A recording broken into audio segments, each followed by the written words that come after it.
Hey everyone, Doug here from 2 Plus Stuff, and I just decided I was going to hang out and do a little bit of hobby, and I try to avoid crossing over at the same time as Warhammer Weekly, if I can avoid it, just because I don't want to make people choose between two live shows.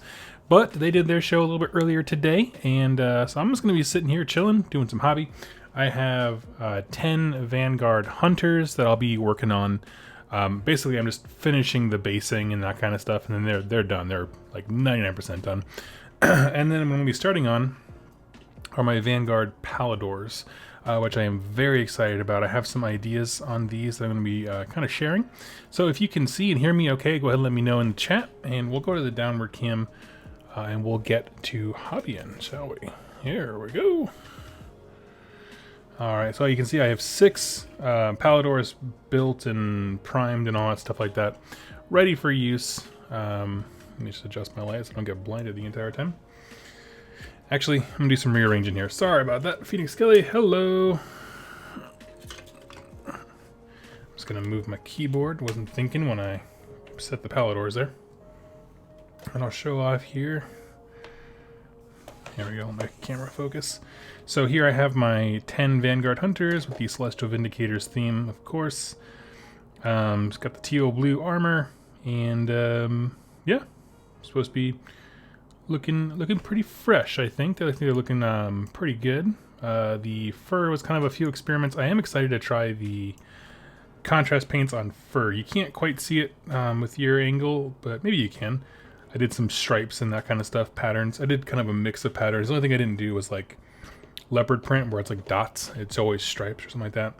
So yeah, let me pull these guys off. Basically what I'm doing is just a quick dry brush on the base, throw some what do you call them? Little shrubs or whatever like that. A little bit of grass things. Tufts, there we go. And yeah, we'll get them all done. Let's see.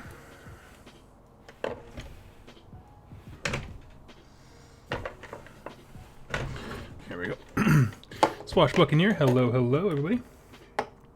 So, as I like to start these things off, tell me what y'all are working on. Oh, Ravewalk, subscribe with Twitch Prime. They subscribed for 2 months. Thank you so much. That is incredibly humbling. What is everyone working on today? Let me grab my next paint here. Benjamin Katz, hello, hello. Let's see. Carrick Stone. In just a minute, I'm away from the camera. Give me get my paint.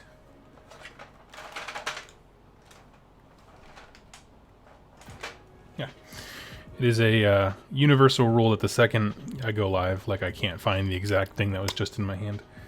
So basically, all I do is take Sterling mud for the texture, and then dry brush it with a little bit of Screaming Skull. Throw a tuft on there. And then I'll go around with the Bad and Black and just get that rim from blue to black. Painting Slanesh Chaos Warriors. Phoenix Kelly, awesome. Ogroid Thaumaturge. Let's see. A Barrington Daily. 80 minis for $50 US. Great game and roleplay system. Conan miniatures. I have never seen Conan miniatures, to be honest with you. I remember like really loving the movie when I was a kid. I gotta rewatch them because I mean I don't know how well it's aged. People talk about it being good still. I know they're like landmark in cinema movies type thing, but yeah. Let's see. Hi buddy, came back to renew my sub. Thank you so much, Ravewog. That's so kind of you. Let's see, working on some Deepkin. First squad of thralls done. Nice. Are you building them or are you painting them? Because I personally found that painting Deepkin was really difficult for me. There's so much detail, all the little filigree on their outfits or whatever. Oh, tons of work. Wrapped up a bunch of endless spells from Malign Sorcery. Sweet. Those are a fun one. Because at least with those, there's like just different things you can do effects-wise. Painting them. I applaud you, sir.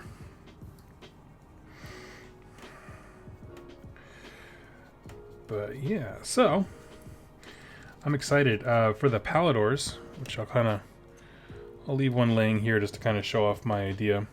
But basically, for at least one unit, I'm going to see how it looks on one unit and then decide if I want to do it to all of them. But I'm going to have them look like they're halfway coming out of Riding the Winds Etheric. Talic Captain AFK, I believe is how you say that. Hey, sorry, I haven't stopped in for a while. Oh, no problem. We'll be here just chilling.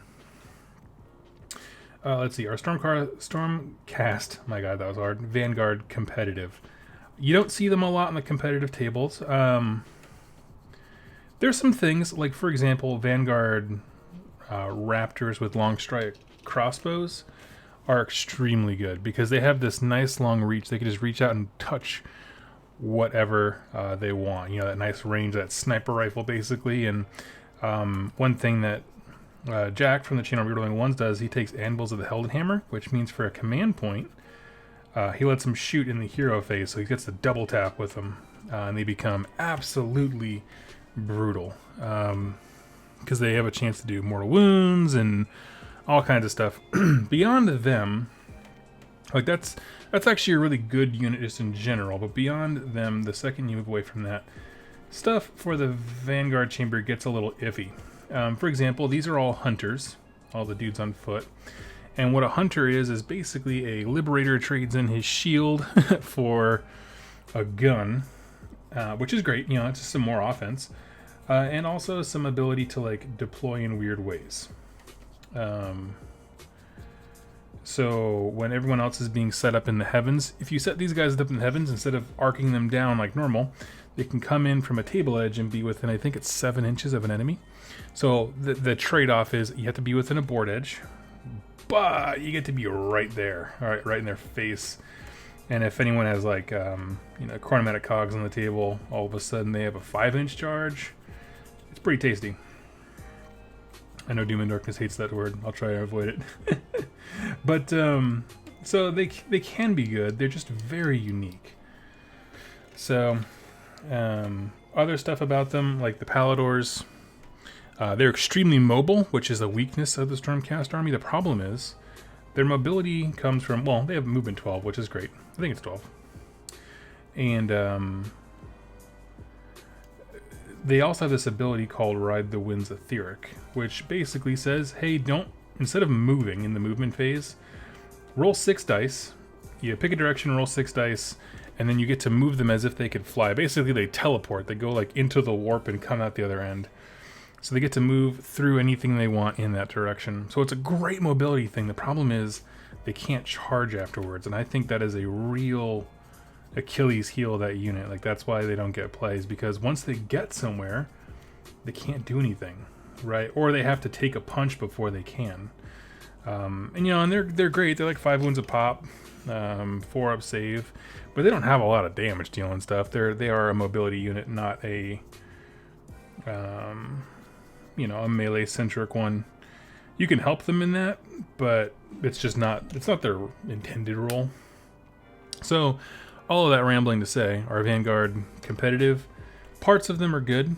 On the whole, I just chose them for the aesthetic, and I like movement abilities. I like things that allow me to control the board and get to objectives that opponents... it keeps my opponents having to constantly be afraid to move in from an objective, right? And I like that kind of stuff. Let's see. Let me grab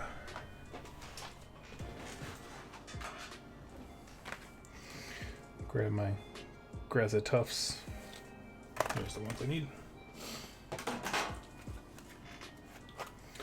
Yeah. So I mean, there's pros and cons for sure. You find a perfect unit and you're cheating, but it is what it is. But I find them to be fun and flavorful trade-offs that I'm happy to make, right?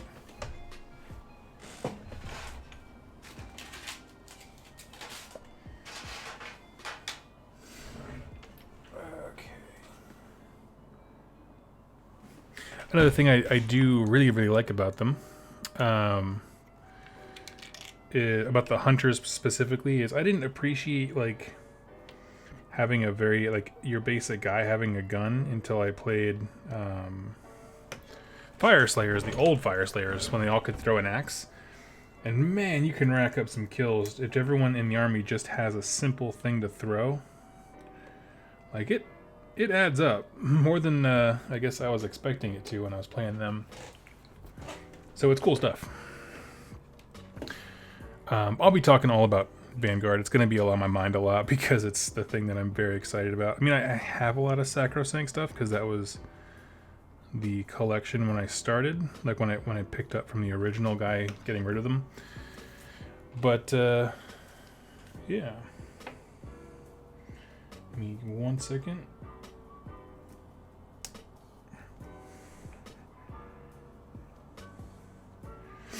Let's see. Hey, Torrentino, quick question. Chaos Sorcerers on foot have the option for a mount. If you take the mount at no cost, it seems it's still on a 32mm base. I would double check the... I don't actually know, because I haven't seen a model with a mount in a very long time for the Sorcerer specifically. I would check the... there's a base guide. It's a core rule FAQ and base guide online. Where they have the GW FAQs on the Warhammer community page. Go ahead and check there before you glue them down for good. But that's actually a good question, because before I would say no, it's probably on a hero thing, but I haven't actually seen that model in production, so I'm kind of curious. Obviously, I really don't think it's on a 32, because cavalry stuff is never on a 32, because it will at least be an oval. But yeah. Let's see. Have you dropped your Iron Jaws completely? Oh yeah, man, I dropped those a long time ago. When I say drop them though, however, they're still in the family, if you will. I traded them away to one Mr. Jack from Rerolling Ones. So if you go subscribe to that YouTube channel, you can see the blue Iron Jaws over there. One of the things that I like to do is just when I paint stuff, because they produce battle reports of exceptional quality, try my best to keep our armies in our wheelhouse so that way our work can be showed off.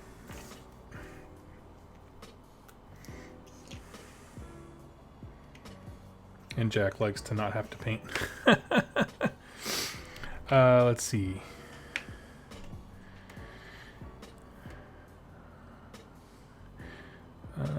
Let's see. Man, I had tons of Liberators. Now everyone says you need Sequitors. Barrington, I wouldn't... I'll be honest with you. I don't like internet hype groupthink. Our Sequitors, for 20 points, you get a lot of value. I won't say otherwise. That would be foolish of me. What I will say is that there is still a place. There will always be a place in every single army for the cheapest troop. You know what I mean? The cheapest battle line option. For example, Jack, Renewing Ones, is one of the highest ranked Stormcast Eternals players right now in the US, ITC. He uses 3 units of Liberators because it's the cheapest minimum option to get him in there. So they're just bodies to cap objectives. So I'm not saying that's what you want to do necessarily, but I'm just saying don't despair. I was actually having a conversation about that, something similar today, about how it seems to be Stormcast has such a deep toolbox that it almost becomes a detriment. And people they focus on things that are the best because people like to win. It's fine, nothing wrong with that. But they sometimes it's hard to see all the options available to you, so people will assume, if evocators and Sequitors and the Ballista are bad at something, then Stormcast as a general is bad at that. It's like, no, it's not true. There's a lot of tools in the toolbox. It's just they get outshone by those specific things. So anyway, so my point is, don't feel like you have to run Sequitors.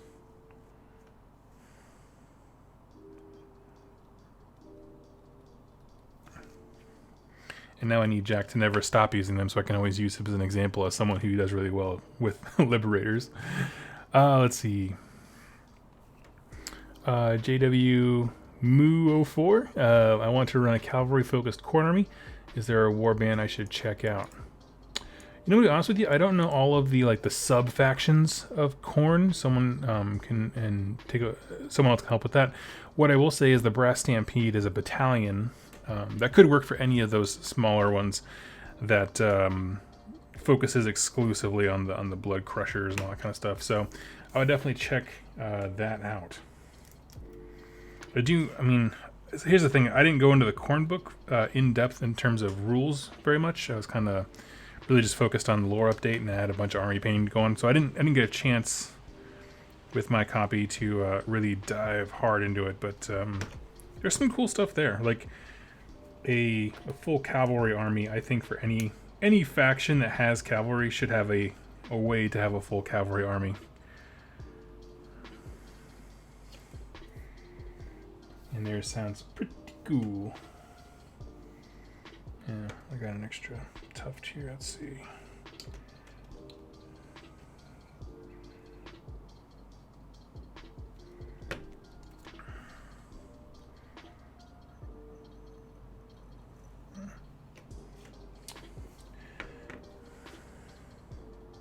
So basically I found out that my texture paint missed a place or two, so I'm just gonna cover that up with some tufts to make it look like I tried much harder at this. Because I try hard to be a good painter, but when it comes to basing, bare minimum only. I'm actually taking a at Nova, the big event in Virginia. I'm taking the basing seminar with Duncan from G-Dubs, because I was like, it's just something I gotta learn to be good at. I want my bases to look great, but it just frustrates me because of how much time they take to do. So I'll learn from the master. Let's see. Well, I don't think I've seen him do a tutorial with basing. Let's see, I'll hop back in the chat here.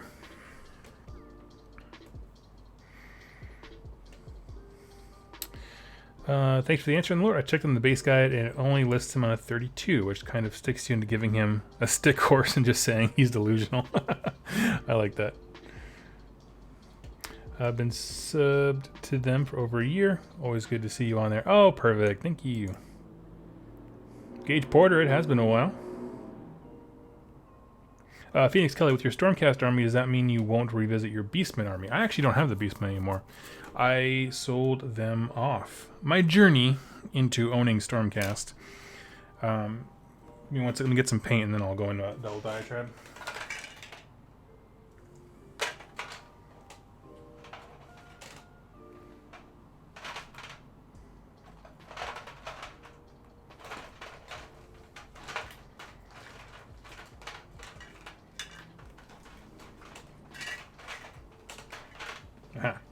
So my journey here has been, I sold off the Beastmen to get a more elite army, and I actually went with Scryer Skaven stuff. And because it's elite, it's all the big artillery pieces and that kind of stuff.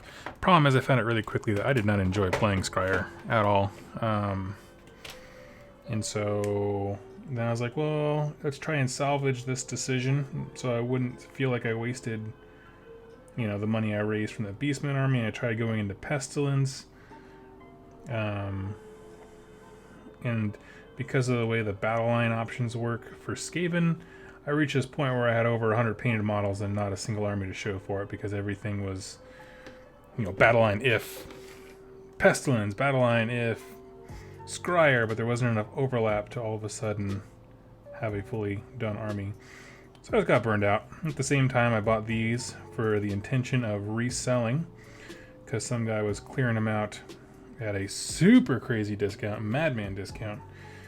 I was like, yes, please. So they started as a painting breakaway from Skaven and evolved into one of my favorite things that I've painted. I have actually...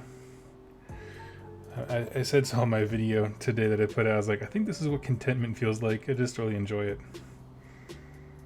which I painted them before, but yeah.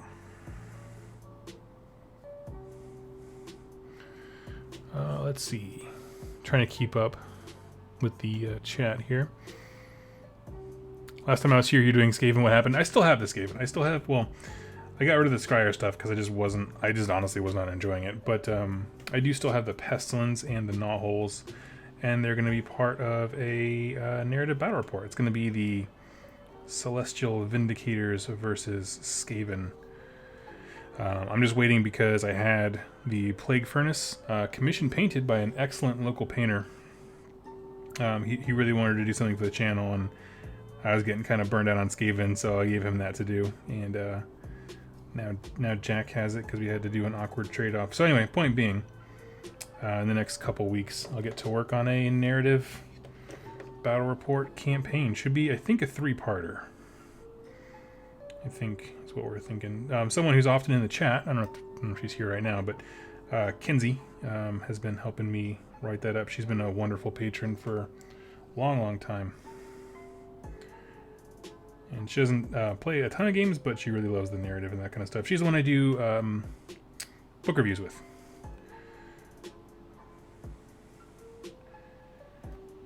Let's see. Okay. Let's see. Barrington might use my Liberators as allies for their factions. They're great for that. Any Order army that has trouble like staying on the table, like, you know, sitting on an objective and just being ground out, Liberators are great.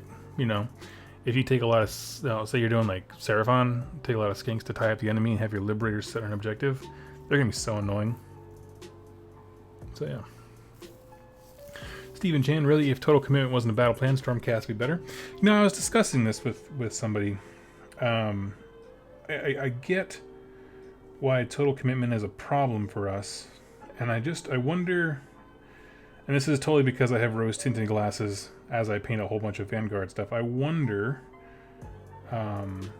if that mission and knowing it's out there is a reason to use Palladors. That people, like, you know, I like them, but there's just other stuff that's better, and I understand there's other units that's better for the same points. I'm not going to argue. But the fact that that mission exists and we can, you know, teleport upward, start them on the board, ride the Wind of Theoric up, I don't know. I think there's game there. I think it's very specific. Like, I don't know. I would, it's more just for competitive folks who know that mission is out there, but I don't know.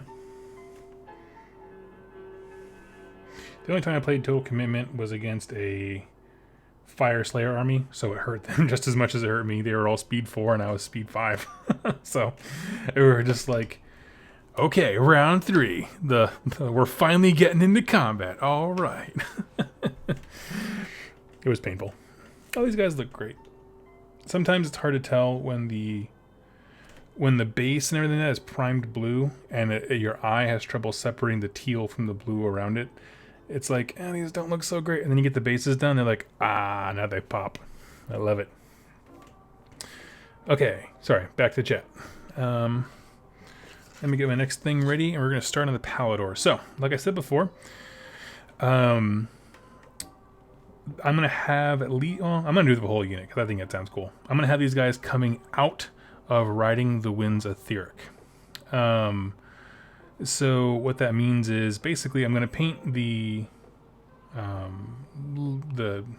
Stormcast. I almost said Liberator. I'm going to paint the Stormcast with my base like I normally do for all the Celestial Vindicators. And then when it comes to the Beast, I'm going to think about the paint scheme. How it's basically going to be is this like warping effect that I did for the Herdstone and also my Comet, which I'll pull a picture up here if you want to see it. Let me know in the chat. But basically having like almost like a faux line that comes up here where they're like balefire energy behind them and they look like normal people and beasts in front. So that's kind of my plan. It does start with getting like the actual Stormcast Eternal themselves, prepped and ready. Just set those guys off to dry. And let me just clean up a little bit. I have found that my hobby area stays a lot less stressful if I, clean up completely before starting the next task. So let me just do that real quick. Here we go. And if you don't know, in case anyone's curious, for my teal on all of my Celestial Vindicators, I do not use a GW paint. I wanted to experiment with other stuff. Let me get a little piece of string on this guy. And so I use a Army Painter color called Hydra Turquoise.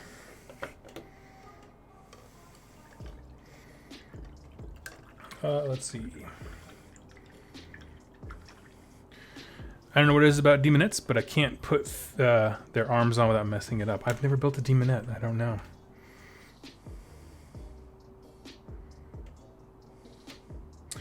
Hi, I have that static grass stuff too, but what's the green? It's the same, Michael Tron. It's the same company, puts out a different one.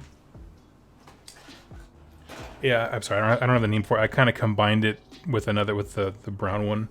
I'll try to look up the name. I'll talk about how I do basing here pretty soon, but it's basically the same thing. It just doesn't have the nice, it's not clumped as well, so it's kind of more scatter stuff, so you can use it to make moss on the side of buildings and things like that. That's what it's good for. But it's functioning the same stuff. Let's see. Gillian, trying to decide on Soul Wars ×3 or going with Vanguard and Thunderstrike mix and match for starting a Stormcast army, fearing buying into other chambers than the meta one. Well, Gillian, super legit concern. What I will tell you is that things change constantly. By that I mean, at the end of this month, there's supposed to be a book coming out called The General's Handbook, which is going to repoint a lot of stuff. So today's meta busting, take this or you'll lose mentality that some people have online is tomorrow's forget it, something else is cool. So what I really do suggest is you really just think about the models. If you like the Sacrosanct Chamber stuff with the robes, I mean, that's just a cool aesthetic. All the robes look legit. Go for it. If you like the look of the Vanguard stuff like I do, like I have Sacrosanct, but anyone who's been following that journey has known that I have been dying to get into these Vanguard things for a while. Just do what you like the look of, and the game will balance itself around you, and you're going to be just fine. You might not win every game, but you'll be happy with your purchases for sure. But I understand that concern. I think that's part of the, I don't want to say the danger. That sounds so dramatic. It's some of the downsides of like having a very active online community is we often forget the kind of like sense that we put out there, as if like the X is good, so everything else is a waste of time. It's like, no, that's just not true. If you like the model, it's well worth your time. Let's see.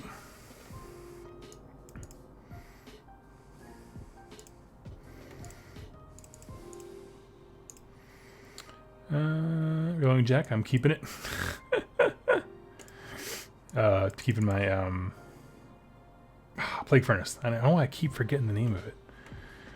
Relic ET. Let me see here. Give me one moment. For some reason, my little chatbot thing doesn't show me when people do certain stuff on YouTube. Give me one moment here. You're gonna hear some weird noises for about a split second.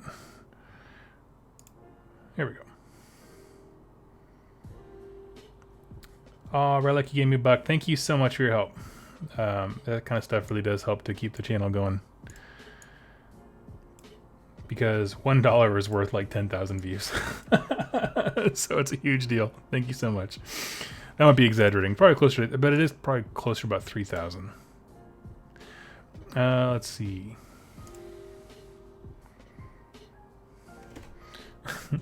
Rage Cage just got out of work and 2+ Tough started streaming. It's gonna be a good day. Well, good. I'm glad you're having a good day. We are just hanging out. Oh yeah, I should pull up a picture of that my Cometh, because I want to show you guys the warp effect that I'm thinking of doing. Give me just a minute. I know this is super riveting for everyone. Photos.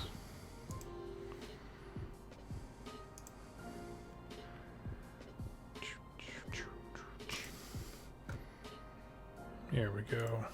So I'll go to the share screen. And so if you're looking at the screen now, basically if you look at the base of this thing, where the colors I used, it goes from corn red to wild rider red. And then I just do a light dry brush to get that nice, like really glowy pop, is actually the, what's it called? Kindle Flame, the dry brush stuff. And so the back half of the Palladors is going to be that kind of like warp from the darkness into the heat, and then become, a Stormcast. So that is the idea. Let's see. I don't mean, if I miss your question, go ahead and ask it again, because I keep falling too far behind. Let's see.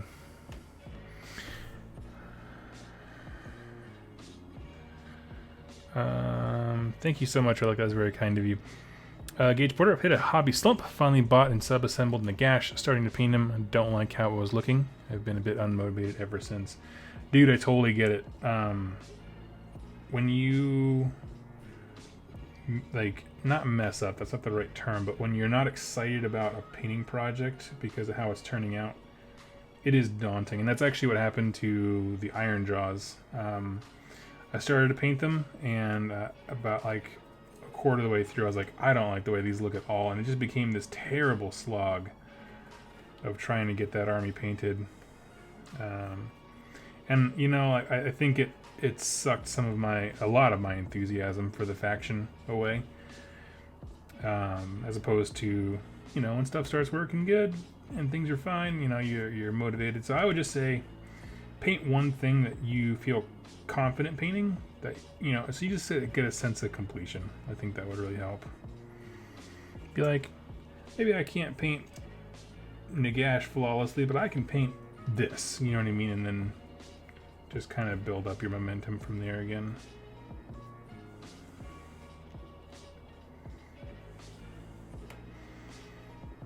Okay, put it to the side. Typically I gotta get 2 coats of this stuff, so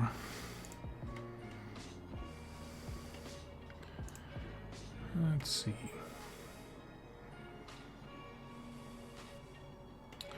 Palladors are fantastic. Translocate is amazing with the new boat Endless Prayer. Total commitment isn't all that bad. Yeah, I'm not really worried about it, to be honest with you. Plus, I haven't. Trying to think of the last time I went to a place that was actually playing Total Commitment. I can't think of it.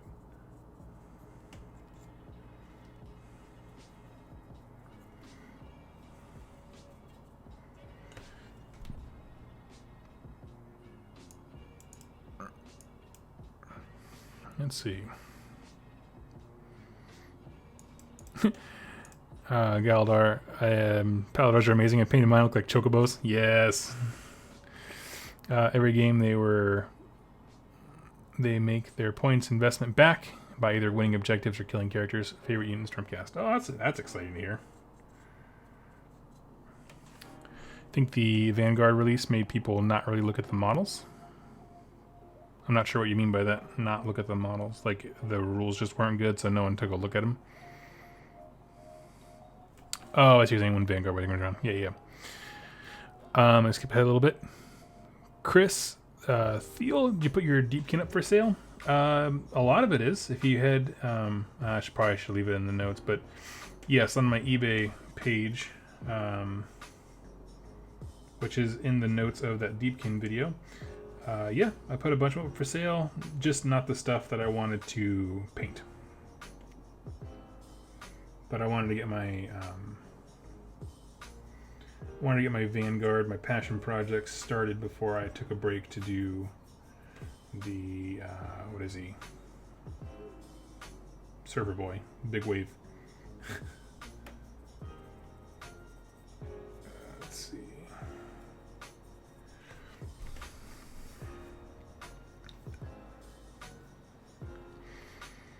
Do you think the Great Horn Rat will try to backstab Nurgle? Oh, absolutely, without question.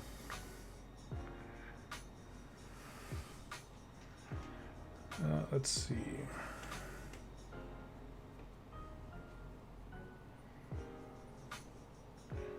Learn, train, play. Go get some rest, my friend. Okay, I'm all caught back up on the chat. Thank you, everybody, for your patience. If you asked a question and I missed it, go ahead and ask it again. I will see it now and try not to get bogged down.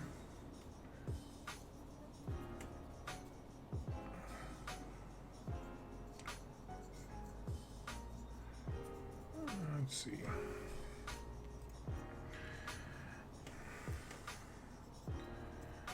This is the most boring part. Just when you're just, this is like one of my least favorite parts. Next to building models, I despise building models. The mindless like color blocking is just requires no talent or thought. You're just like scraping. I don't know. It does feel like this is like probably the most calming part though, right? I mean, there's nothing to mess up. My thing, swashbuckling here with basing, is so let's say for my bases, you saw them, I had textured just kind of a dirt field with some grass. You know, it's not fancy. It looks fine. You know, it's better than goblin green, you know, rims or like that, like we used to do back in the day. But my thing is if you play on a table that has a different kind of like texture, like you play on a fat mat that's like, you know, cobblestone streets, all of a sudden your models don't look like they belong there. And so for that reason, I actually tend to like solid black bases. But you say that and people are like, heresy, you're not doing it right, and that kind of stuff. It's just like, I just don't like basing. Like, I don't like the act of it, and I don't like when you're playing the game and your models look like they don't belong.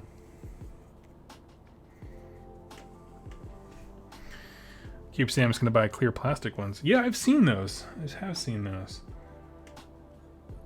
It's one of those things that, like, every time... The problem is I keep reaching this point where I've already done a few bases. And, of course, if you do the clear plastic one, like, I want the entire army to be on clear plastics, right? There has to be completely uniform because that's such a unique thing. I mean, that's just my opinion. You don't literally have to, but you know what I mean.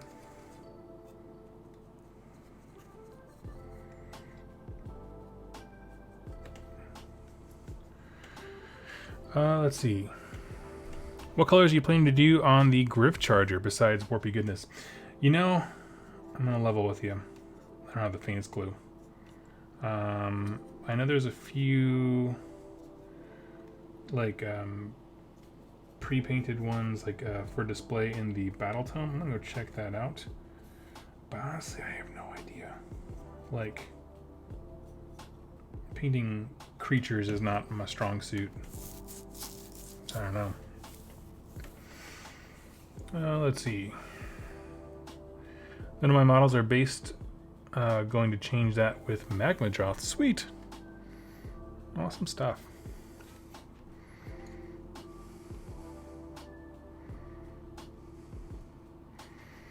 Let's see. With my Deepkin, I'm going to be doing a base scheme where it looks like the sea is following them. So they can technically fit on... Yeah, that makes perfect sense. They bring the ocean with them. Yep. That makes perfect sense.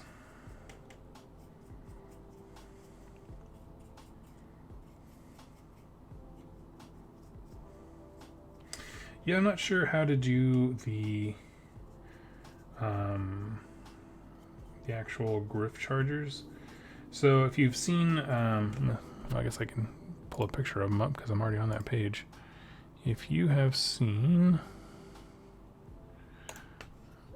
this handsome gent. So this is my Lord Arcanum on Chocobo. But obviously, I don't want them all to look the same. I want the leader to be unique, and I think I'm pretty much going to do that exact same scheme for the Lord Aquilor, because there's no reason I'm ever going to have a Lord Arcanum on Griff-charger and a Lord Aquilor, because if they do the same thing, I basically take their respective units to make other stuff battle line. So he makes Sequitors battle line, and the other guy makes Hunters. So, yeah, I don't know. I'm probably going to steal that scheme for the boss man, Lord Aquilor. But as far as the average Joe, if you look, let me see. If we look down here at like the feet, that kind of like Rackhearth flesh color, I think that's kind of the, there's a few schemes online of like the studio painted ones where that's kind of the bulk of the torso of the Griff-charger quite a bit. And so I think I want to go with that. Because one, it's an easy color to work with. And then doing stuff like that with like stripes and things. So Real One Jack says do a reverse, so that would be, so what would he be?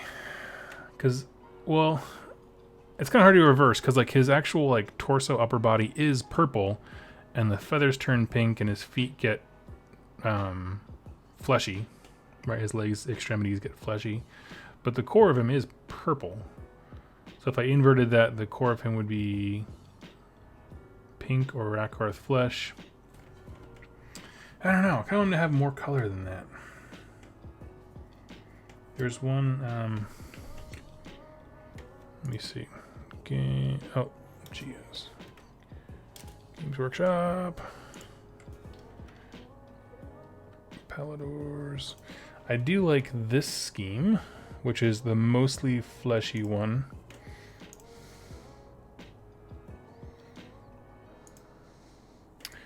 Oh, coming. There we go. So yeah, if I did something like this, the rift where he comes out of the Winds of Etheric would basically follow his body. Like his cloak and stuff would be all warpy, but he himself would be largely intact. I don't know if I would go with the stripes, but the idea of kind of a more skin tone for the body, and then the extremities become, I would probably do purple on the feathers and stuff. That might work. I'll skip the pink on his head because I don't want it to look too much the same. So that's kind of what I'm thinking. What do y'all think of that?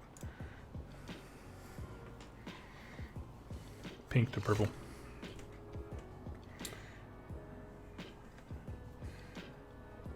I'll give y'all a second to get caught up with what I was just saying.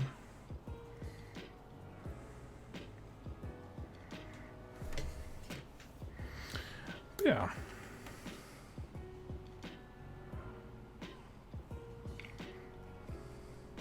Cinderfall Gaming, what's up?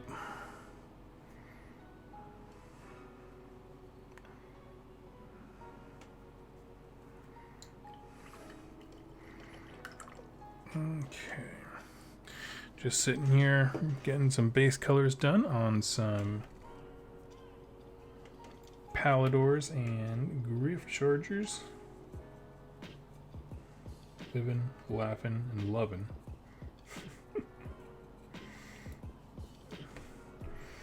Work on your own Stormcast. Awesome. Cinderfall, what kind of Stormcast are you doing?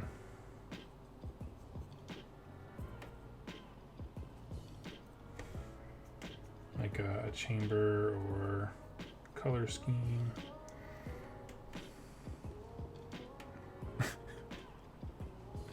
Sure, Jack. Yeah, hold on a second. Jack's gonna be my black timelines. Let me be your hero. Give me a minute, everybody. We're gonna.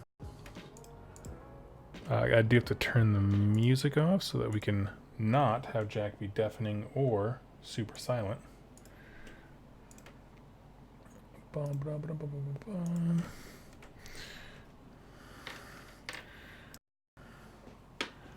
Throw an earbud in.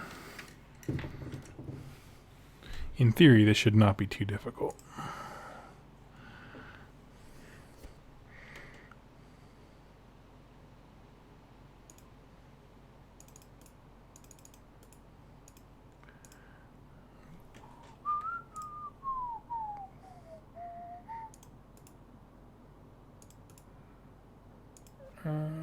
Okay.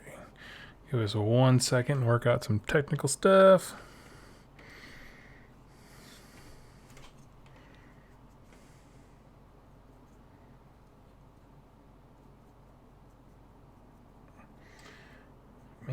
happened with my spray can, but some of these Palladors ended up being very chalky to the touch. You know what I mean? Like when your spray bottle doesn't work quite right, but then the other three are fine, so it's kind of strange.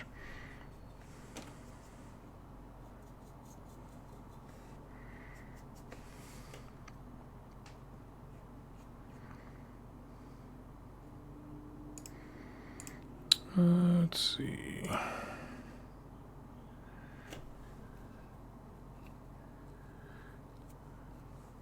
Oh, all right. One second. I'm just getting caught back up on the chat here since I got distracted by Jack, who decided to not show up all of a sudden. Let's see. I think GW Oliver switched to a dropped style pot. Dropped style pot. You mean like a dropper bottle? No, I feel like if they haven't done it yet, they probably won't for a long time, to be honest with you.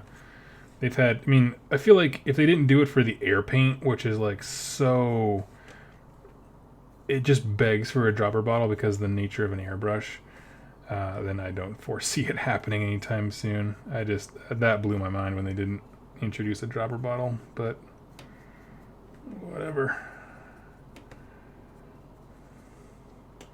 Because at that point, it's like, not only is this like inefficient and no fun, it's just like straight up difficult to use your product. Let's see. Got a block of 30 Liberators on the go. First 30 out of 9 units. Blur!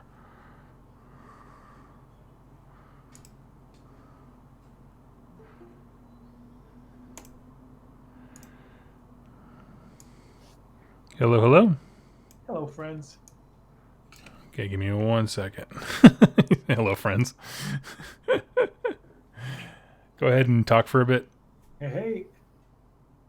I'm using my microphone. How does it sound? Oh, sounds good. Let me turn you down a little bit. I had my volume down. Alright, so I'm using my microphone and my headset. Sweet. Okay. Alright. We'll do this. There we are. Hello, friends. Let's see. What are you working on, man? Still the Altar of Skulls. What? That was like weeks ago. I'm just kidding. Oh man, I'm not like you. Yeah. That's some freak who doesn't have any friends. Sits at home all day painting. Yeah, that's me. Oh my gosh. So, did anybody else get fooled by the leak? Yeah. I was so making lists and stuff. I'm like, oh, that's probably true. Yeah. So if you weren't in the know, basically a quote unquote leak went out today. So from what I understand, though, originally it was supposed to be like a TO saying like, this is what I'd like to see, and he made a big list of all the changes that he would like to see, and someone appropriated that and be like, no, look, it's a leak. Yeah, this is true. This is... So that's my I know. The yeah. Earth is flat, and those numbers are true. Exactly, yes. So, we were, because I don't put much stock in rumors, but it was kind of fun, because I was like, I agree with some of the stuff. It was just points, changes, tweaks, changes on... battle line for a few things. I was like, this is kind of cool. So totally. Yeah, it's just nice to it gets you excited. You're like, oh yeah, that's this month. Mm-hmm. Like we're gonna have new points, and it's gonna be very fun, very interesting. And there's stuff I'm looking forward to.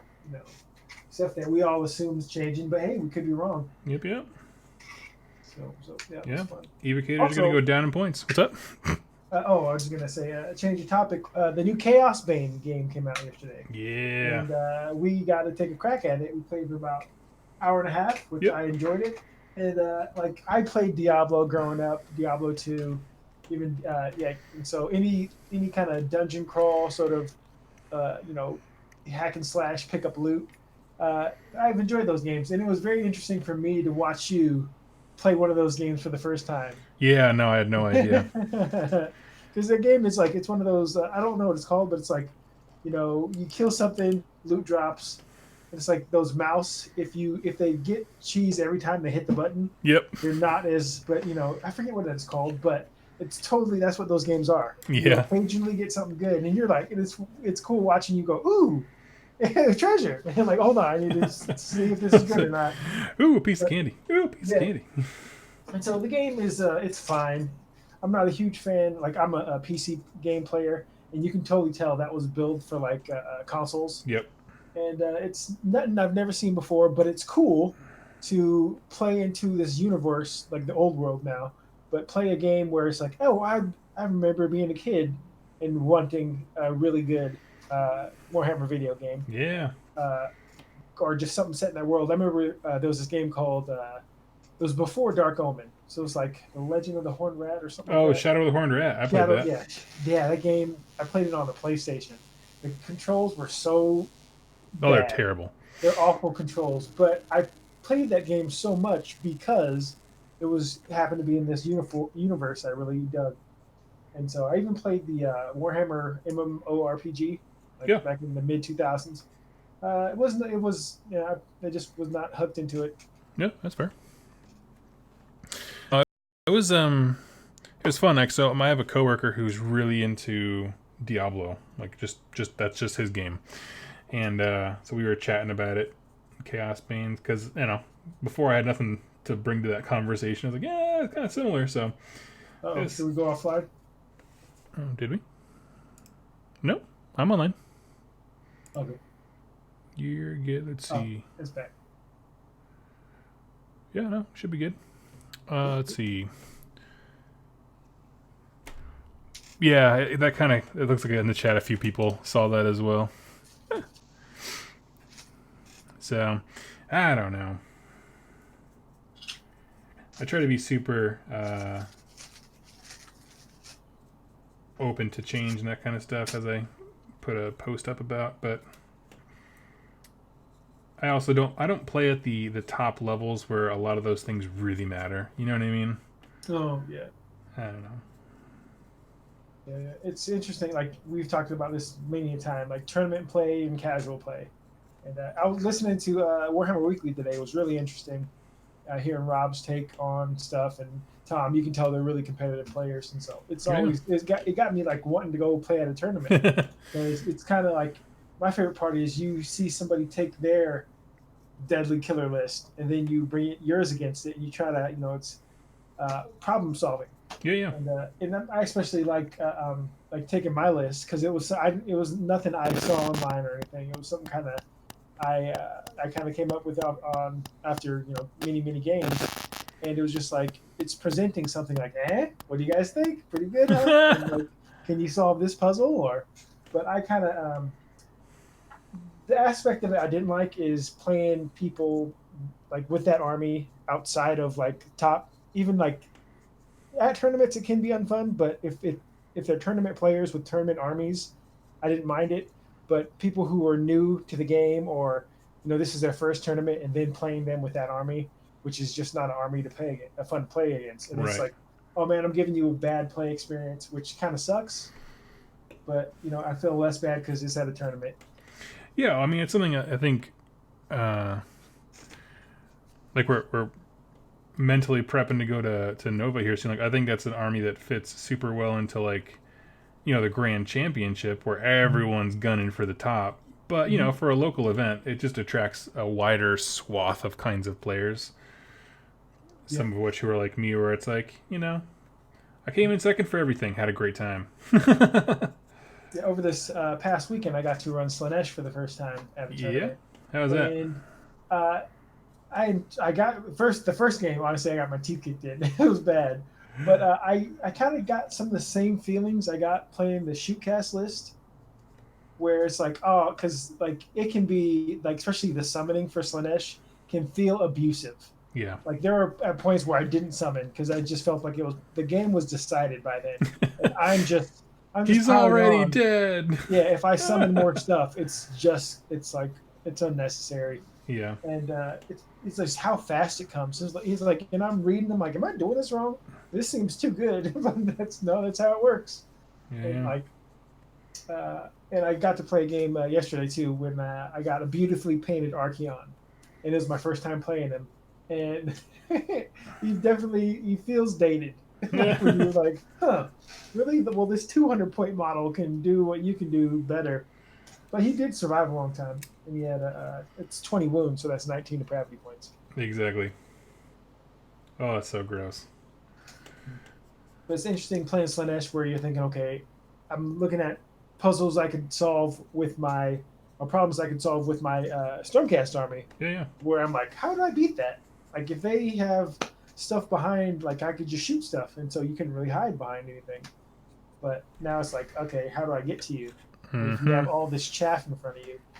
And so it's like, okay, now I have to do research, which is exciting because, like, I pretty much had my Stormcast army down. It only did like 4 or 5 things. Yep. And now I'm like back at square one. I'm like, okay, what do I do in this situation? So it's actually pretty fun. Sweet. But, like, my ITC rank's going to start plummeting as I start losing. But it is what it is. That's okay. Number 2. Go take some screen captures of you on top and just totally. remember the glory days. Yeah. We all did. I tell my kids.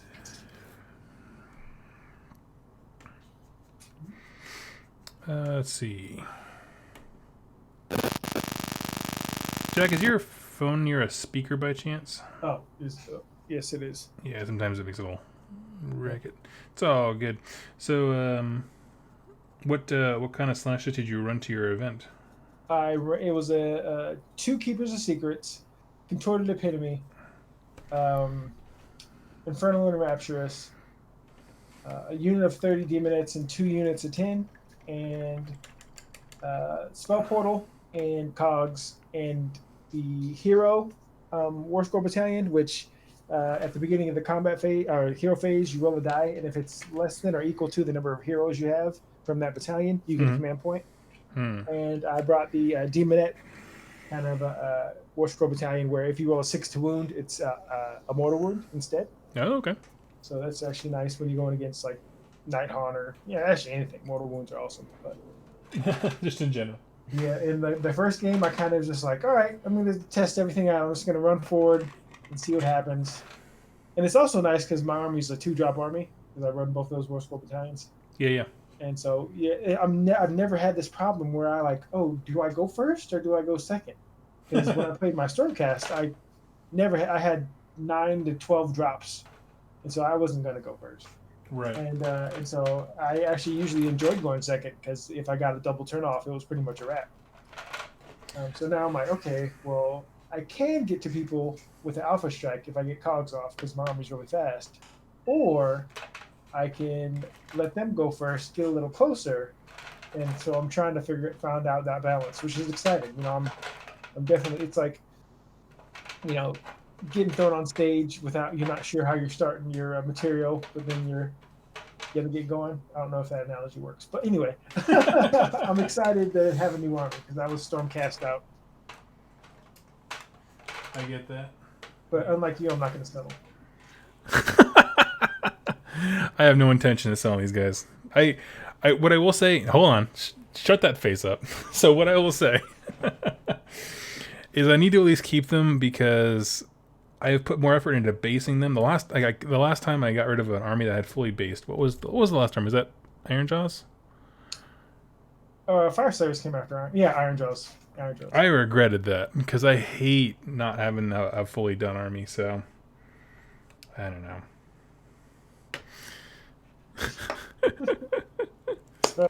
Sorry, I was looking at my face. Got lost in your own eyes. Yeah.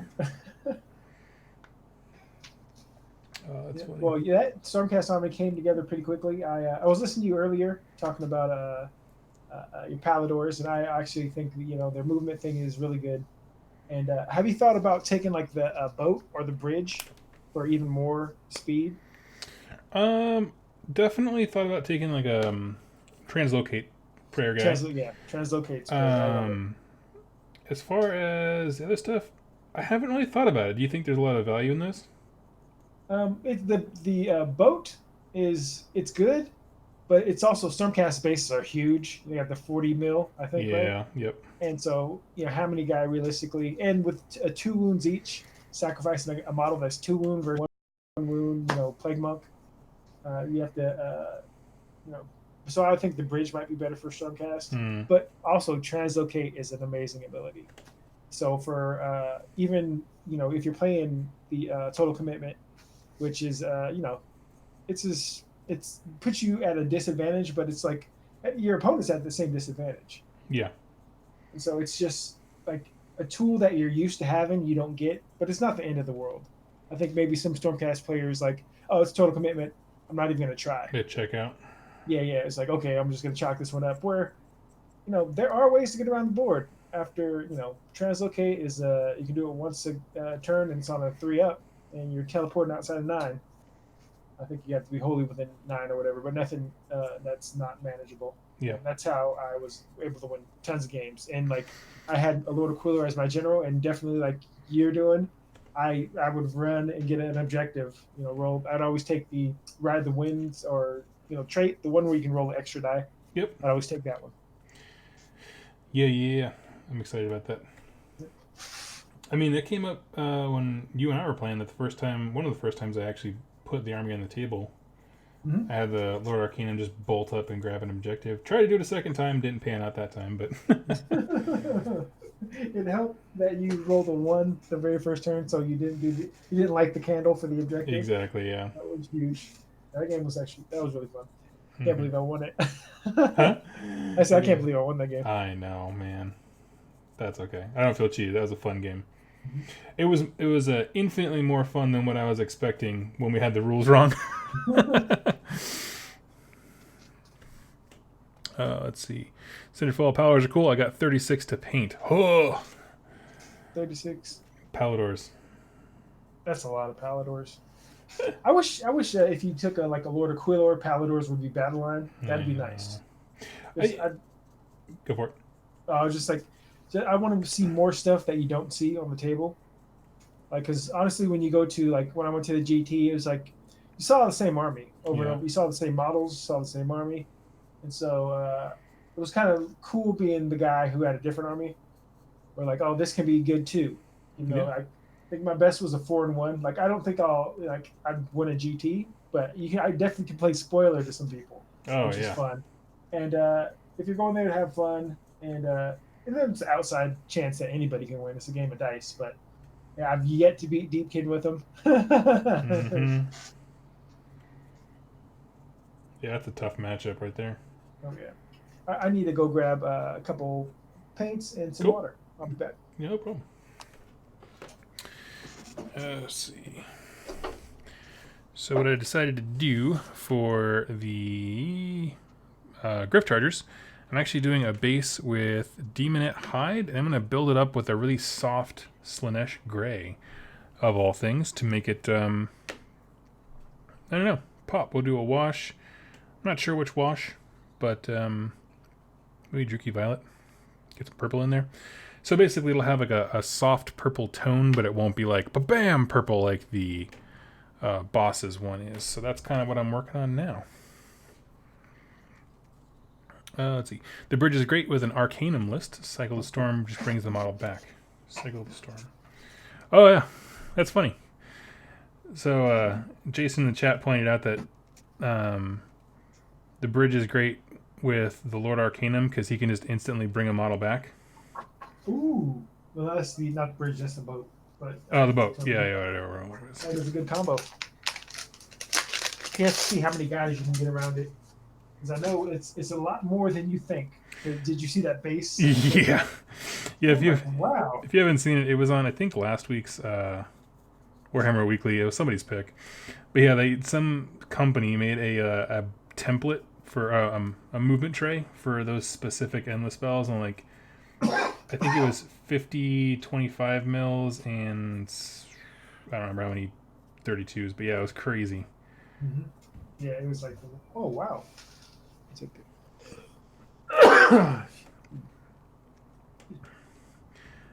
But yeah, let's see.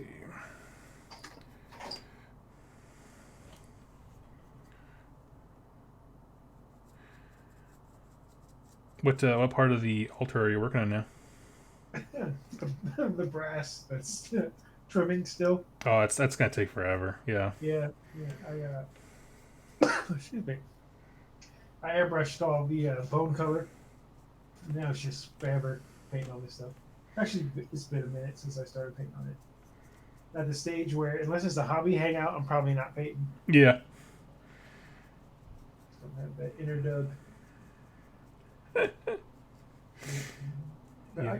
I go through phases. Sometimes I'll like be on it. I do too. And sometimes find any excuse like, I need to go do my dishes. Exactly.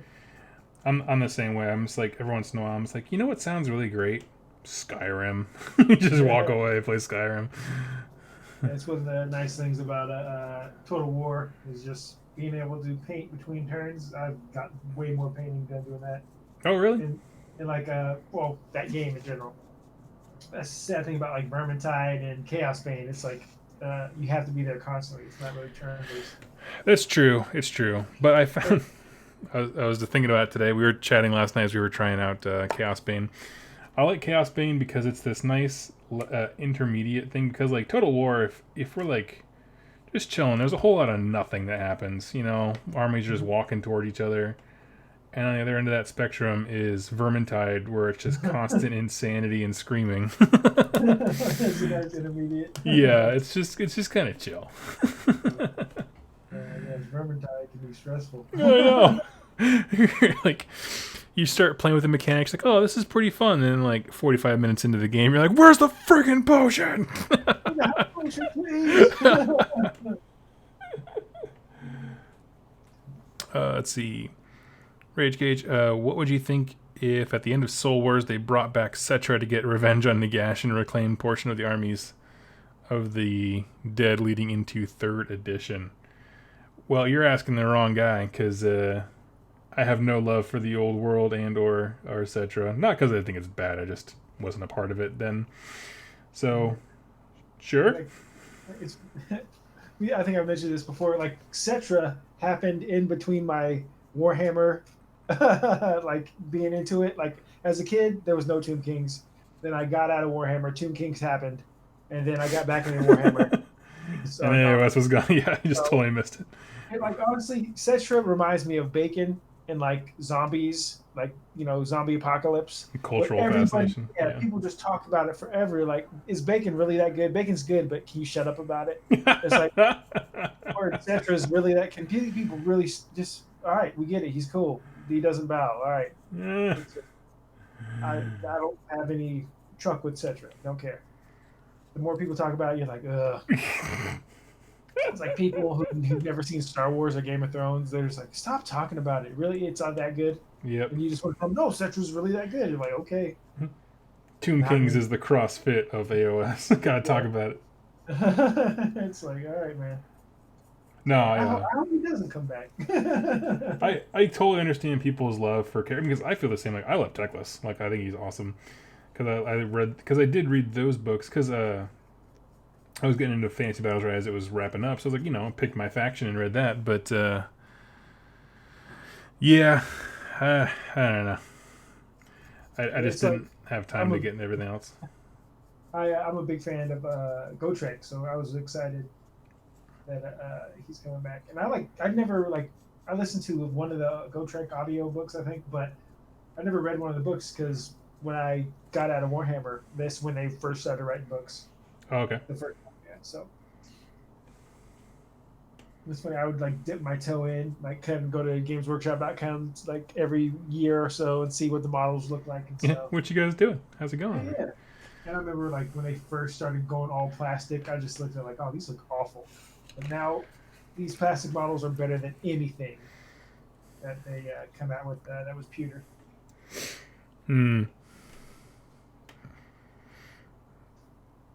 Pop Burnsy says he likes this kind of Stormcast content, or Tomb Kings content. Where we're just crotchety about other people being old and crotchety. It's cool.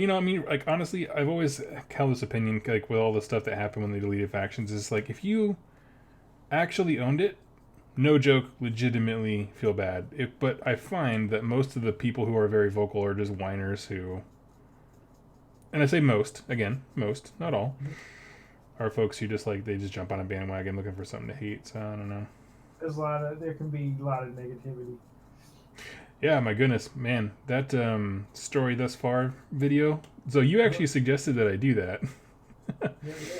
And it has reached that awesome place in YouTube algorithms where it showed all the people who are most likely to like it, and now it's showing everyone who probably hates it. So I get a bunch of just hate mail from fantasy battle players. Oh my gosh, the Great Book of Grudges is YouTubers logging on. Oh my gosh. More sucks. That's funny. I used your catchphrase. Which one? That's funny. Yeah.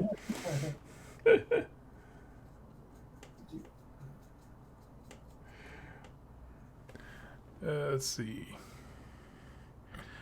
Rage Cage. Wasn't sure where you guys stood on old world stuff. Oh, we're fine. I mean, it's fine. I like it. Like Yeah. when I came back to Warhammer, I was so curious what happened. And so, like, the end times, like, similar to Tomb Kings, that happened between my fandoms of Warhammer. And so I don't have the vitriol or even the strong opinion or feelings towards it. Yeah. Some people are so upset. And I'm just curious, like, okay. And then I'm able to step back and watch it, like, okay, oh, it wasn't selling, so they had to get rid of it. Oh, okay. Yeah. And it was rushed. Oh, okay, I can see that. Yep. But yeah, speaking of like negativity, and it's hard with text to get somebody's tone or vibe. But if you listen to going back to Warhammer Weekly's episode today, which was nice, I was able to listen to it at work. Tom had his kid in the background, and I looked at the chat, and somebody was complaining that there was a little kid, and that the kid was annoying. And I'm like, the dude is taking his time to try to entertain you and talk to about Warhammer. He happens to have his kids, and this is a 2-year-old who wants to be by his dad. And you're gonna say, "Oh, that little kid's annoying. Someone tell him to shut up or whatever." It's like, oh man, really? It's like, how about you unsubscribe, bro? That's a shame. I didn't see that. I had to step away for a meeting, but it's also like the guy might be joking. Yeah, no, it's tough. Well, and also Vince makes jokes about kids being annoying all the time too. So you don't know how much of it is like he thinks in his perception, he's joking around with the guys. True. So. But yeah, it was a very interesting episode. Like I like Rob, but sometimes he just lets his whatever distaste he has for GW, like he doesn't give any slack at all. It's just it's brought up a negative, and I was like, why do you cover the game for a company that you don't like? Yeah, I feel like he's probably answered that, or not. I'm not sure he would say he likes Age of Sigmar. Obviously, it's what he's kind of built himself into. But I'm sure he's had questions like that. I just haven't seen anything where he really chats about it, and I would love to hear it. That's a great conversation. Maybe he doesn't notice that, but it's just how it comes off to me. It's like every time there's a shot or veiled shot every time GW or he mentions GW. But like maybe he knows some stuff, because I'm sure if I talk to somebody about the place I work or worked, I might have a negative lean, and you're like, what's wrong with Domino's Pizza? It's really that bad? And I have all the insight of like, oh, dude, don't order a pizza late because you're gonna get all the all the leftover toppings. I'm like, don't order a pizza late, or you're gonna you might have a chance to get a pineapple on it because they make us reuse all the toppings that fall off. Yeah, my first job, and I was like, oh, that's disgusting. I'm never ordering food from here. So he knows the dirty secrets of GW. Yeah.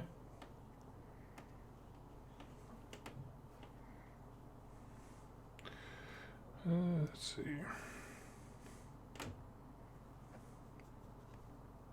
I think it just, as somebody who doesn't, I don't try to get that attached to GW. Like, it definitely flavors some of his, like, his speech on the matter. Yeah, I can see that. It's tough. Like, I don't know, man. Not speaking of him specifically, just anyone who has worked at GW and then no longer does. I don't know how to keep your enthusiasm up for the games and the product once you see the backside kind of stuff. I don't know. I have a question for chat. So Davis MMA 125. Are you a MMA fighter who fights at 125 pounds, or is your last name Ma? Oh, that's right. You like MMA fighters, right? Oh yeah. That was kind of what I got into between Warhammer. Oh, okay. It was like MMA.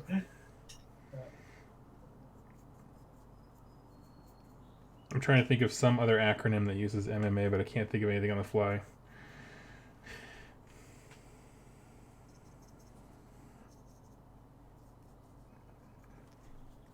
Wait for an answer here. There's like a minute delay or so. Let's see.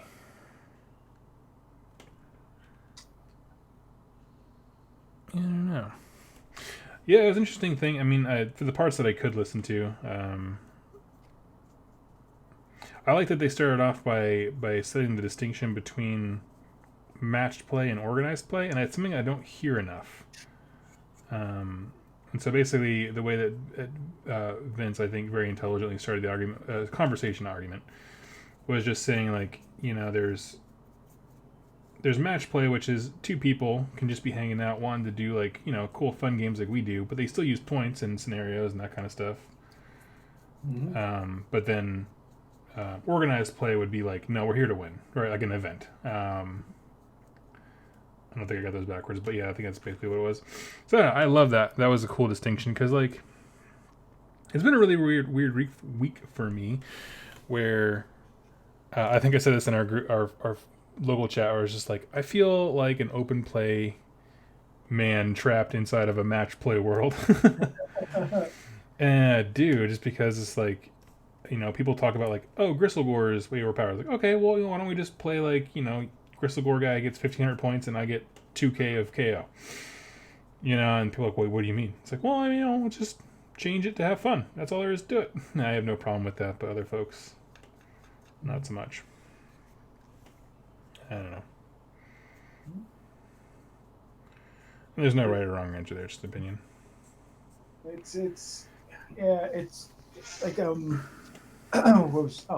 still training and fighting in November. I am 13-5 right now. Pro, oh nice. And I feel like I'm 45 years old. Wow. What, like, are you on SureDog? Like your record and stuff? Sorry. No, you're fine. I'm good. Let's see.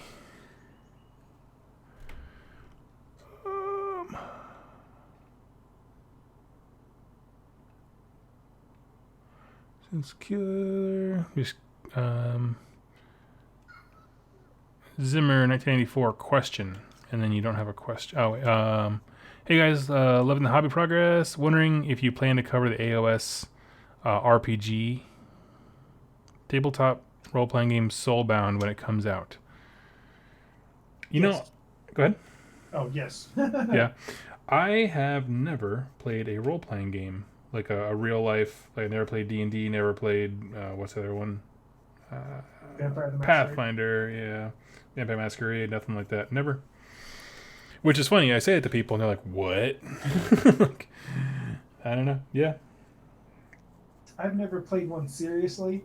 Like, I've played D&D a handful of times with my cousin and stuff, and I always just try to goof off during it. I mean, I'll like make jokes and stuff. And I mean, define serious D&D, right? Like, yeah, I always feel like, is this what it is? Just goofing off with your friends, or are we supposed to like kill monsters and stuff and go up levels? Because like they never really cared about the level stuff. It was always like the intrigue and like you need to you check for this. Oh, there's something over there you noticed, and I'm like, I want to kill stuff. Like they weren't into like the hack and slash D&D stuff. I'm like, I'm ready to get some loot, man. This is. That I had to go play Chaos Paint. Yeah, like I'm gonna grab the set because, you know, as a role, I've looked at role playing game books before and I was like, okay, there's gonna be lore in there. Like, yes, sold. But as far as playing it, I'll probably do something with you guys. And that might be about it. I'm sure Mini Wargame will have several live streams of them just chilling in a room. No, I don't think so. They just all talk about contrast paint now. You're spicy today, dude. You can tackle an honest wargamer. We need so many. We need so many people talking about contrast paint. All right, we got the janitor's top. I'm like, Quirk don't even work there anymore. Why do I need to know what he's talking about? I love it. That's funny. I don't care what's next. I don't care if they spend the next 6 months talking about 40K. I just don't want to hear about contrast paints anymore. I get it. You can paint an army in a week. And it's cool. I like contrast paint. I think it's better than what I could do. But like, for instance, our friend Greg, who just painted my Archeon, I don't think he'll like be much for him. No. Yeah. I'm glad people can do it. Yeah, I mean, I mathed it out, and I was like, I want to get like 6 of them, and I want to do reviews. I want to get the turquoise to show what I can do, like compared to the scheme that I have now, compared to the turquoise that they have for contrast. Like, I want to do cool stuff like that, but I mean, I don't see myself doing only contrast stuff. So, Cinderfall Gaming, I also painted an army in a week without contrast painting. I'm just saying. No, yeah, but Vince's look fantastic, and there's no reason, like, I don't know. I just, yeah. Like, I don't know. It is a really good selling point, and I'm excited, like, when I give demos to people, because I do quite a few demos, of just being like, here's a really easy access point for you to get started. Like, it's so exciting rather than the big, intimidating wall of paints. But that is, to me, the best part of it for people who don't already do this. Sorry, I'm trying to find Mike Davis's shirt dog. He's the MMA fighter. Yeah. Like a friend of mine, he just retired from MMA. His name is King Mo, and I got to meet him through my fandom and stuff. And wait, what's his name? King Mo. King Mo. Yeah, well, that was what his name's. Oh, okay. I was gonna say it sounds like a Dragon Ball Z character boss, like Mr. Popo. Yeah. I shouldn't say that. He could probably kick my ass 10 times over. Oh, but, he was a nice guy. He was a good dude. But he would, yeah, he could crap at you. Yeah, but he could snap you like a twig. Yeah.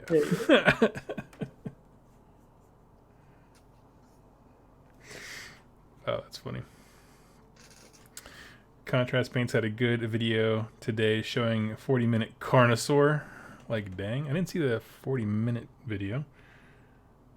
I did. I was not a huge fan of the Seraphon preview today. Oh, yeah. We kind of chatted about that. Yeah, it's also, it wasn't bad. It was just, it looked like a yellow or an orange, just very. I think it would look better if they just painted it different. It seems like they just dunked it in and painted the mouth and like done is done. I agree. I think that was probably a poor example of what that paint line can do, because we've seen stuff like all the people who got early access to stuff like that. They're doing tutorials now, and it's like they look great. I just think that like that specific scheme they went with, like, this one is all yellow with an orange rider. This one's all orange with a yellow rider. It just like, it was too much of one color.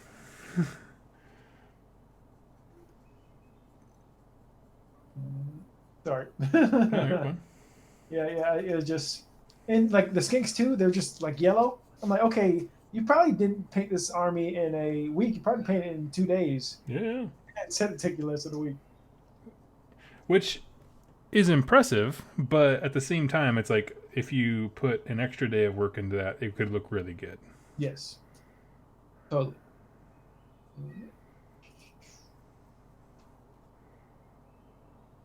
But again, I'm glad it's coming out. I'm definitely going to use it on my Slanesh army, and it's another useful tool, just like anything else.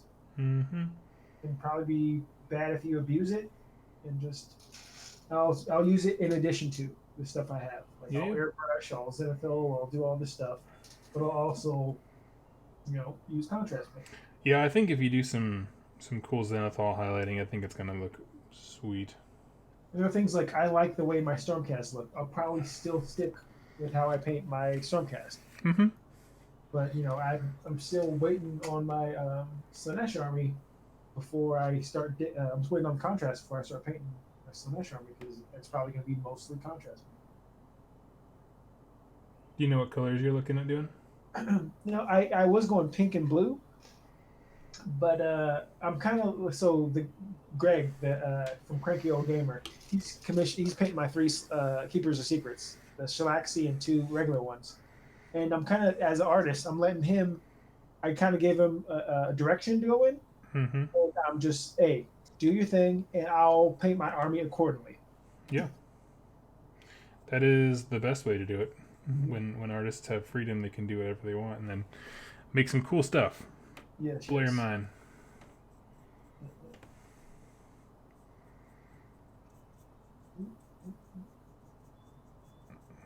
Now, so with your Palladors, are you putting the new Forge World heads on those? I'm gonna try. I have one more set of 3 to build. I'm gonna try with those. The problem is, if you look at the Pallador, because they're leaning forward, the way that the actual modeled Pallador head goes in actually slips in horizontally rather than going vertically down. Yeah. And so I would have to do a little bit of chopping and scraping with the Forge World heads to make them be able to sit in at that angle. So it's going to take some finagling. I'll try. So were you happy with the heads? Oh yeah, my gosh, yeah. So if you don't know what you're talking about, I did a review. It's going up on Monday, but I got 2 sets of the Stormcast heads from Forge World, and they look great. I actually went online and ordered a couple different kinds of heads from a third-party company called Puppet War. Okay. Which is located in Poland, I think. But yeah, I want to compare and contrast. But the Forge World ones were great. Nice. How many were female, or did you order like 50-50, or do you have to order separately female heads? No, actually, I only got I got 20 male heads and none female. Okay. And the reason is because I'm kind of done painting Sacrosanct right now, and there are no females outside of Neve in the Vanguard chamber. Oh, good point. So I was like, well, this is what I need for now, and if I really, because I didn't know if I'd like them, so I got 2 sets.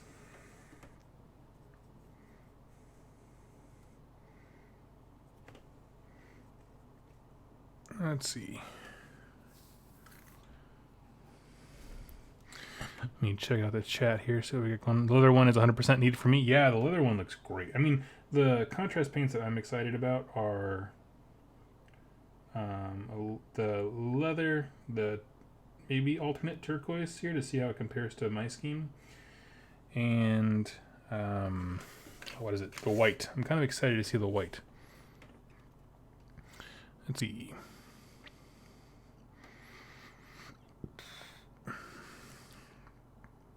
Rage Cage, just getting into mini painting, and I feel like it would be better to hone my painting skills more before getting into contrasts.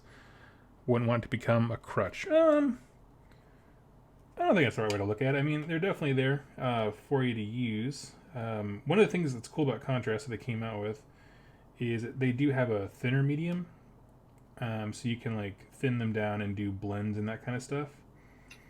And the reason that's great is because you can get the contrast paints and do stuff really easy, but if you teach yourself how to blend with the thinner medium, that applies to everything. Any kind of paint that you have from any company.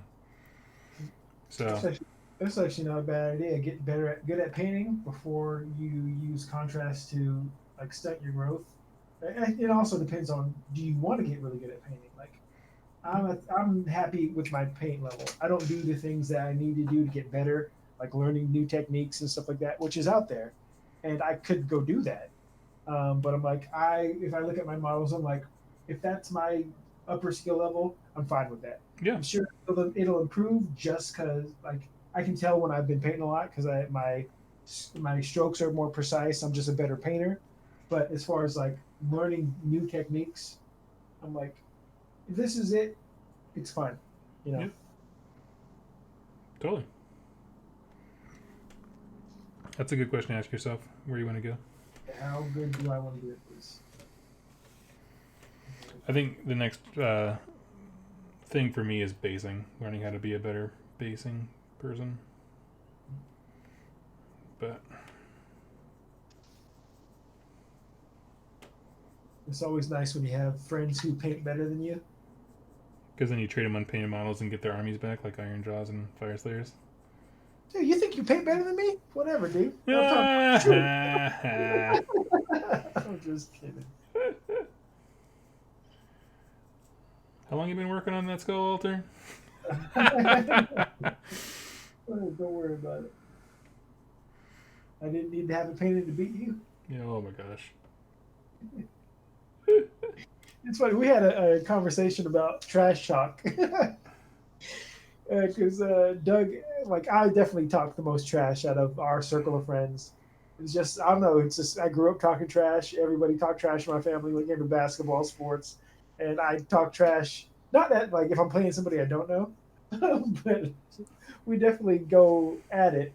And Doug he has the best comebacks. Like, Doug will never initiate trash talk, but he definitely will, like, and the floodgates are open now. The trash talk has definitely commenced. The shoe will say stuff that you're like, man, he'll take it to like over the edge. You're like, I didn't even know you had that in you, man. You took that way too far. Yeah. He'll say some stuff. You're like, all right, man. You could do better with this. You're adopted. Oh God, this escalated like, so quickly. Exactly. She just goes there, and you just look at him like, okay, I know we're getting personal about it. I have to bring my kid's head size. That's why you'll die alone. What? I'm like, man, please, that's bad. Oh, that's funny. My brother, he's just loud. You're not gonna out loud my brother. He'll yell wrong stats at you because he doesn't think he's wrong. I'm like, that's not how it works. Brent doesn't really talk trash, and No, Greg, he's so nice. Super nice. He doesn't really talk trash, and yeah, he's a perfect opponent. He's not a sore winner. He's not a sore loser. Oh, Brent? Yeah. Oh my gosh, yeah. We were just talking the other day. I was like, I think that when they think about people playing Warhammer, like I'm pretty sure they just embody like a ton of Brents out in the world who are just like really positive 100% of the time and love it when crazy things happen, good or bad. Yeah. To celebrate your opponent's victories and they're just and like where I like sometimes I'll be a poor loser, and I know I need to control that because I hate watching poor losers online. Yeah. I'm like, oh, I hope that's not me because I hate this battle report because this guy is pouting that he's losing. And so, like, I've pouted off camera before. I just get really quiet sometimes when I'm losing, like, because I'm like, oh crap, what could I have done differently? A lot of thinking, but and I'm a sore winner when I'm playing my friends because I let them know that I'm winning.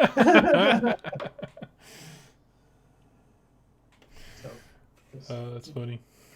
I just didn't have a father figure growing up, so I don't know how to act in public sometimes. That's what you're gonna blame. Totally. That's your turd pass. Yeah. It's my crutch. Get caught up in the chat because I asked some questions. Oh, they're talking about sheepdogs in Saskatchewan and Nova Scotia. That doesn't concern me. I don't like dogs. That's like what? I'm a UPS driver, man. I've been bitten way too many times. I just like dogs if they're nice. Let's see.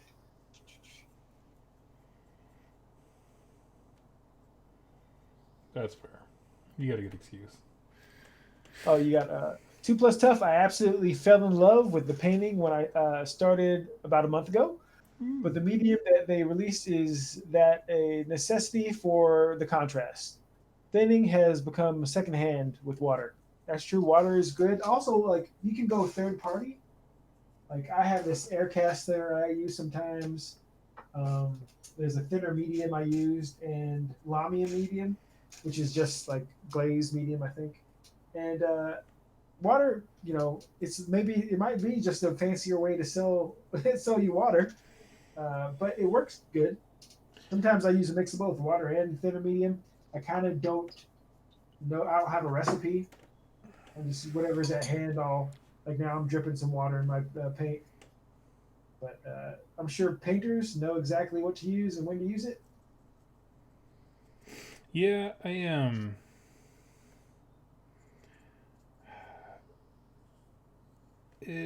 trying to think. So for me personally, like we don't know about the contrast paints, like how necessary that is, to be honest with you. But yeah, moving away from water is a tough one because it's just so easy. It's just really easy to sit down, plop, and start painting. Yeah. So going back to how good do you want to get at painting? If your goal is to get above tabletop standard, I suggest watching Vince Ventrelli's amazing, just amazing tools that he puts out for you. He's a saint when it comes to, but yeah, I think watching his videos, if you're a new painter, is a great research. But like I did when I first saw his video, I went and bought everything. Bought an airbrush, bought all these paints, bought all this stuff. And then I would look down and I'm like, okay, how come my model's not painted? I have all this stuff. Yeah.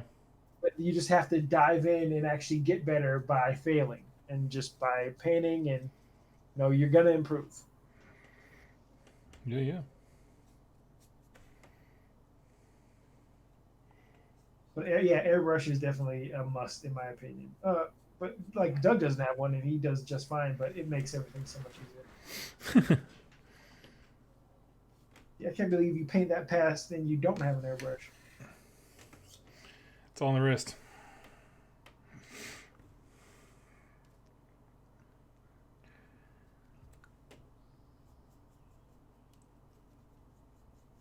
I'm gonna make some crash joke that I didn't. Yeah.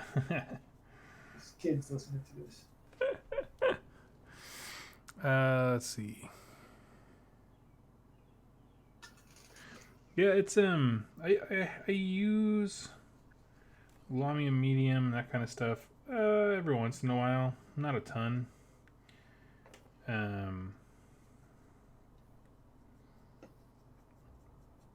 Honestly, I mostly use it for washes, just to thin them down, to put it because if you put null oil straight on white, it makes it too dark. So I find that I thin it down a bit to shade white.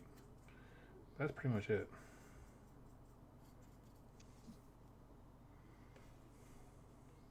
He's Rage Cade says his biggest issue is right now is not having enough models to paint. He bought some cheap little $3 army men to practice on. Nice. Anyway.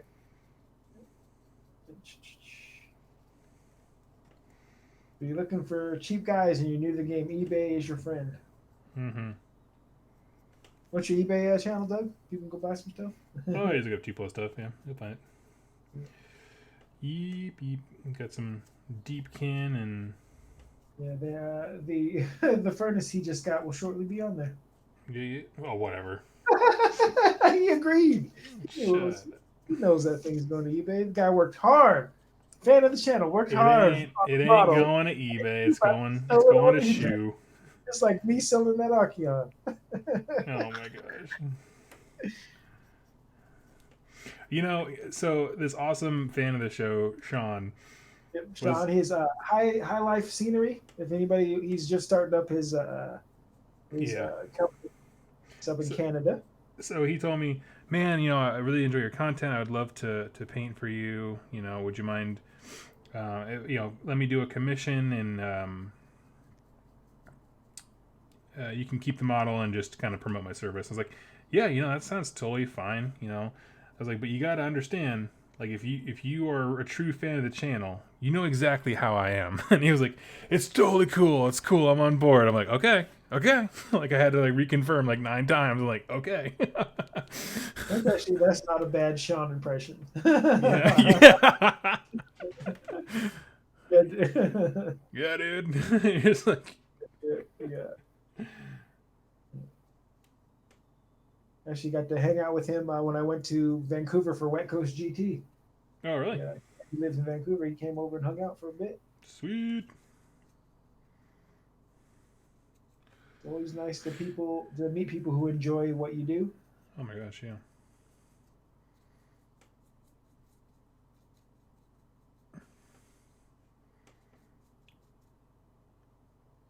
Ah, Sean's in the chat. What's up, Sean? We're Oh, talking about. yeah. He's probably gonna kick me in the nuts next time I see him.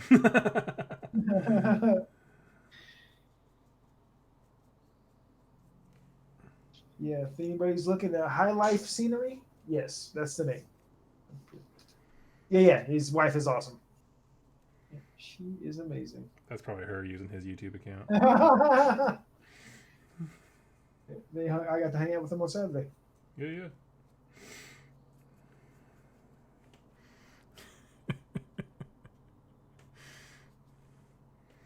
He's part of the group because we're making fun. Let's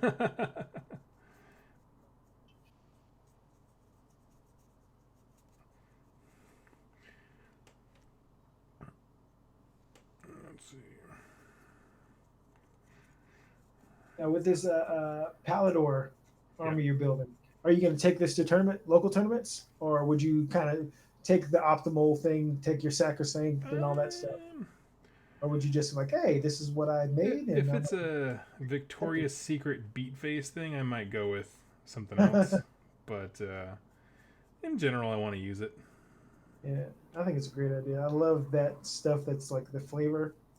Like my Slanesh force is like, it's two siblings competing for Slanesh's attention. Yeah. And so being able to actually have the idea for, I want it to be narrative, but I still want it to be. I did 2-in-1 with it, so yeah, no, that's the worst. It's kind of nice, but like part of me is just like, oh no, I'm sliding down the ITC rankings. Yeah. Totally, I'm like, maybe next year, maybe I can wait till after LBO new season starts, then I'll switch to Slanesh.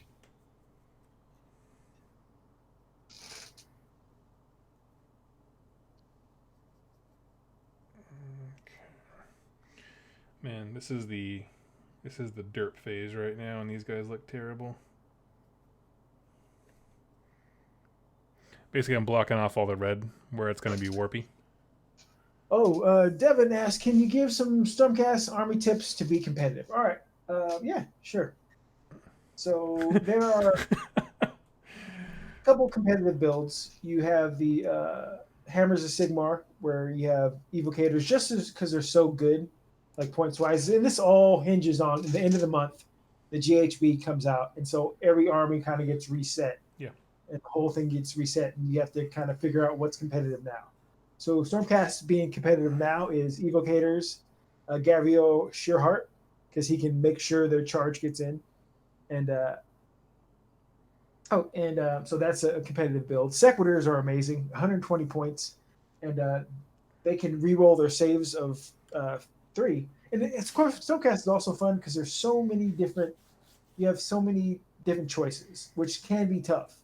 Like I have a friend, Andrew, part of Victoria's Secrets, and he runs a very competitive list that has a Star Drake, 2 Knight Encanters, the Comet, and the Castellan, who can plus your save. Yep. And that dragon's impossible to kill because he's healing constantly when he makes a save, and he's doing mortal wounds back to you when he makes a save. He has a 1-up save, re-rolling, because he has like Mystic Shield. And you have the centerpiece, and he's trying to get objectives and whatnot with his other things. But once he gets on an objective, you're not moving that dragon. Nope. And then of course you have, like I said, mentioned earlier, the evocators, sacrosanct chamber stuff, where those evocators are scary. But in a world of I attack before you attack, it's they definitely are not as scary as they used to be. Mm-hmm. And that's where shooting comes in. Because Slanesh can't make, you can shoot their demonettes. Even so with my shooting army, the long strikes and the Stellar Ballista with the Lord Ordinator. People really, really are scared of Gristlegore. I haven't lost to him yet. because I shoot the dragon before it Humble gets to me. brag. I'm just kidding. But I mean, Bristol Gore, like the meta is going to change Oh yeah. to like I'm scared of them, but then I still haven't beat Deepkin yet because I'm so focused at shooting, and they have an army where they're super fast, have lots of eels, and I have to shoot at what they want me to shoot at. Yep. So there's definitely a lot of paper rock scissors in Stormcast. Like I've said this, and like Vince and those guys said it on the show earlier, where they're jack of all trades, master of none. I say they're a jack of all trades, master of some, because I do believe they have the best shooting. But that's for right now. With these points go up, we'll see. But right now, you can't go wrong with sequitors, evocators, and long strikes. Oh yeah. Sweet. Yeah, you can't take both shooting, like, because right now, Cellstar Ballista are really cheap, 100 points, throwing 144 Ordinator. So, like, 3 Cellstar Ballista, Lord Ordinator, and then, like, Evocators, and, yeah, some Sequitors. Yeah, you're doing good. Mm-hmm. Because your Cellstar Ballista are going to get to stuff that you're, like, they're really good at killing the gash and stuff like that. Because the high rend stuff, and your evocators are good at killing anything. But now, with like I said, with the attack first, evocators are definitely not as good as they used to be. Yeah, that's the thing. Like we were discussing that when I brought the Stormcast against you. It was one of my first games, so I definitely made some mistakes. But at the same time, it's like we can pretty clearly see like those things are just nasty. Yep. The And you only had a unit of 5. yeah. Like I played somebody who had a unit of 20, and that was ridiculous because with the evocators, you don't have to shock what you're fighting. Yep. You can shock something else that's close by, so you can kill this unit and then shock that unit. Yeah, I played a guy who had a unit of 20, just stretched it all across the middle. Just shock And, wherever you wanted. Ooh, that thing was scary. And not only that, because I was like, okay, once he's down, he's down. He took like a Knight Vexilor who had that once a game teleport. Yeah. And boop, teleported him away to somewhere else, and they put it in work. Gabrielle Shearhart, guaranteeing the charge. That sounds nasty. Yep. And so, but as far as competitive stuff, GHB's coming out in a couple weeks. And we can hear Doug wax poetically about the new good stuff. Oh my gosh, no. I don't know any of that stuff. I'm gonna be drowned out by Match play Doug, that's what we call you. yeah, oh yeah, that's what you call him. That's your name in the streets. Match play Doug, that's me. I heard he got 5th place, just rocking GA Chaos, man. Oh my gosh. I did, technically, yes.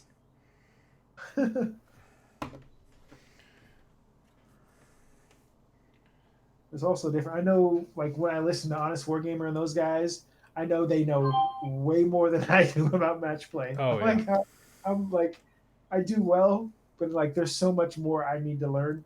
Mm-hmm. But it's kind of like painting. I'm fine with where I'm at. Yeah, exactly. Like I know what I know. I am content. I know enough to answer some questions, but I know enough that I'll probably got some of those questions wrong, and somebody who knows more than me, I'm like, oh my god. like Halo Twitch, big fan of his, but he called long strike crossbows a trap. And I've done so well with a unit of 9 long strike crossbows, like really, really, really well. And it's like, but if they're a trap, why am I doing really well? Mm-hmm. And like, on podiums and stuff, if it's a trap. So you can't always believe like right off a unit just because somebody who you respect says that they're bad or whatever. Yeah. Like someone said, like the KO guy going 5-1 at CamCon. KO's work, they're awful, even though they had evocators. But it's like and people like KO is good against Gristlegore and Nagash. Like so, Gristlegore, this army that everybody's scared of, KO has an advantage, high range shooting. Mm-hmm. Just kill off that general because he can't take something that makes him more survivable because the item he has lets him attack first, which is the big key thing. Yeah. But just okay, all right, I'm going to shoot you because you have a 4-up, 6-up save, and I have high rend, and I can just make sure you're out. like a big thing about getting competitive is ask what your opponent's threat range is, and so you can stay out of it. It's like, okay, how far do your guy move? Okay, and if you get a spell off, he can run and charge. All Mm-hmm. right, so that's 20 inches, and then a charge on top of that. All right, let me place this an inch away from that, or 2 inches away from that, and also realize that with Gristlore, they can spin a command point and like pile in and attack Yep, again. that's the big I thing. made That pile-in move. But yeah, just knowing what your opponent's army can do, knowing what your army can do. Don't forget stuff. And like this is a weird game where you kind of have to know what your opponent army does because you're trusting them to get everything right. Yeah. And you'll like even at tournaments, big GTs, your opponent a lot of times you don't. It's like you're like, are you cheating? You probably just forgot. Yep. But so know your stuff. Hopefully your opponent knows his stuff. And just what's your threat range? And park outside of it. And with Stormcast is nice because you can always come from the sky. If you want to protect your stuff, just come down the second round, shoot them up. But Jack, what about total commitment? My God. Total commitment, that's definitely when you park outside of the range. Yeah, no, I'm just going with you. Translocate. Because it's like total commitment, I've won as much as I've lost it, I guess. So it's not an auto lose. No. It takes one of my best tools away from me, though. For sure.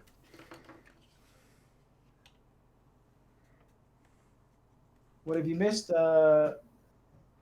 Nothing much. We're just talking trash and talking about Stormcast.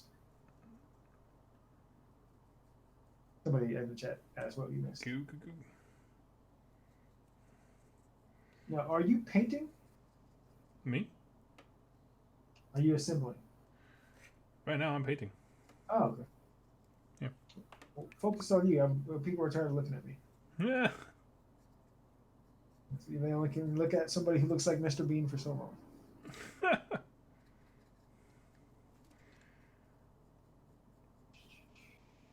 Yeah, just doing a little.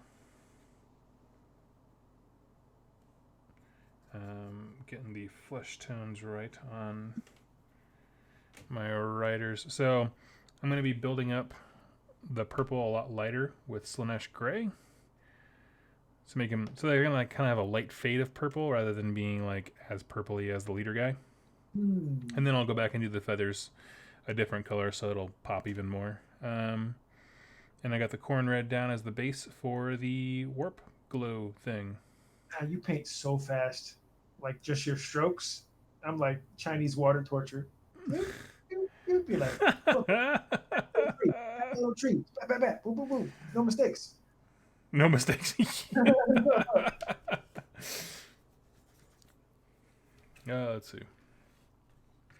I thought I saw a question. Oh yeah. Any plans for Warcry when it comes out? I'm very excited. I'm gonna wait to see the rules before I obviously commit to anything. But I mean, on the whole, like I love skirmish style stuff. I would love something that would be easier to record narrative games for at my house. Just in terms of space and that kind of stuff. But yeah, I mean, I'm excited. Warcry, I view Warcry just like I viewed Warhammer Underworlds. Night Vault and stuff. Like, how can it affect Age of Sigmar? Like, I'll play it. Like, we played Warhammer Underworlds for like a month, and then we're like, okay. And I've yet to, that it's sitting on a box in my bookcase. And so I'm not assuming. I hope it doesn't, but like I play AOS kind of thing. It's like, I get that.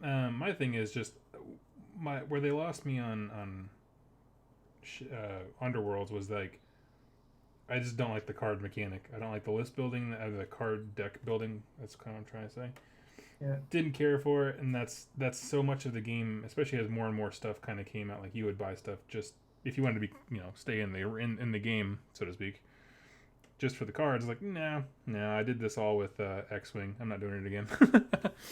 I'm not in that race. So I feel you. It's like you guys see what Magic is doing and like, okay, we're our business, so this is that Magic the Gathering money. But I'm like, hey, I can use these in my AOS game. Sweet, Yep.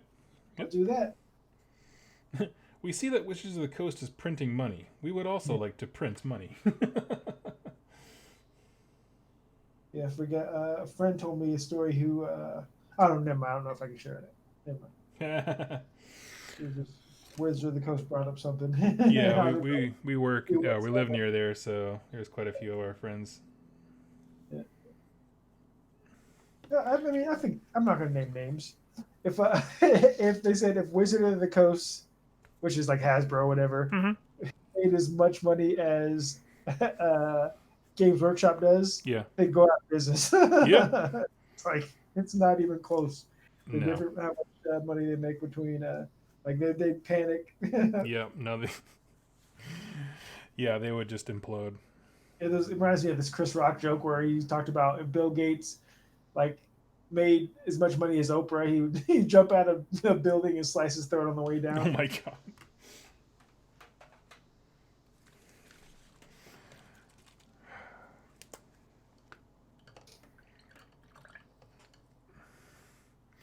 Let's see. If the starter says $160, you're less inclined to buy it. Yeah, I mean, I get that. It's weird buying stuff. Like I had this block where I couldn't buy anything if it was over $100 for one thing. It was just this thing I couldn't do. I'm like, it's over $100 for one thing. But then once I broke that block, it's just like yeah, 3 keepers later. I'm like, it's like whatever. Bought a freaking whole army box. You know, one of those battle forces. It's like, whoop, whoop. Was that I just a broke it. healthy mental barrier that you were supposed to keep? It just seems like $100 for one thing seems too expensive. Like it's one of those things I've bought over probably $100 worth of airbrushes. And I'm like, I probably just should have bought an expensive one instead of all these cheap ones that I break. Yeah. But I'm like, I look at some of the airbrushes, like I can't spend that much money on one thing. Like, oh, this one on AliExpress is $25. Let's get this. Sometimes you'll find them and they'll work. I'm like, oh, this is perfect, but then they stop working very soon. I'm like, I cleaned it. What the hell? That's funny. Let's see. Yeah, I mean, for me, like, when it comes to those bigger purchases, my thought is always, like, how many hours of enjoyment am I going to get out of this? So, like, honestly, I can't remember the last time I bought a big thing. I'm trying to think of the last... I mean, besides, like, start collecting boxes, I don't think I buy anything, really. I just paint stuff and trade it to you. Totally. So, somebody in the chat asked about Malarion. That's Malkith's new form, right? Yep. Like, so I listening to Warhammer Weekly. You get these little tidbits. That's why, honestly, people ask a lot of stuff I regurgitate. I've heard from Warhammer Weekly, where they mentioned GW wants like all the stuff, like the factions fixed and all the books out and whatnot by the end of 2020. And so I was like, oh, that's cool. Now that we like, okay, the end of 2020, everything should be out. I mean, obviously, beyond that, they'll add new armies. They got to make money. They'll redo books. But as far as like the faction weirdness, and the Swift Talk agents versus this versus that, so like we know Malarion will be out by the end of 2020. There we go. Yeah, very cool. And when I heard that, I was like, okay, that's cool. That's a date. It's not okay. It's a year and a half away. It's not. A year and a half away. It's not bad. No. People get spoiled by the breakneck speed, and then once you get used to something, you're like, oh my gosh. Like Louis C.K. Like again, I had this joke about a guy complaining about the Wi-Fi not working on an airplane. And it's like, can you believe that? Like it's just like how spoiled we get. Yeah. Where something even exists. Like you used to have to wait years and years and years before books. Maybe a couple books a year, if that. And now we've had all these books in a total of 6 months. Totally. And then people are like, oh my gosh, why haven't they redone Iron Jaws? This is BS. GW, what a crappy company. Do they even care? Yeah. It's like, where are they? Like, I had one of them slow down. They came out with 4 armies I played back to back to back. And I'm like, word. All I needed was like Iron Jaws next. I'm like, I quit. I'm selling my models. Yeah. That's funny. Yeah, Sean from High Life Scenery, another plug, is actually painting my flesh eater quartz. Hey-o. Oh, I didn't realize that. Yeah. He was going to paint them first, and I'm like, no, Doug needs this furnace. You need to stop what you're doing and paint it now. Now it's on eBay. Whatever. You trying to get me in trouble. That's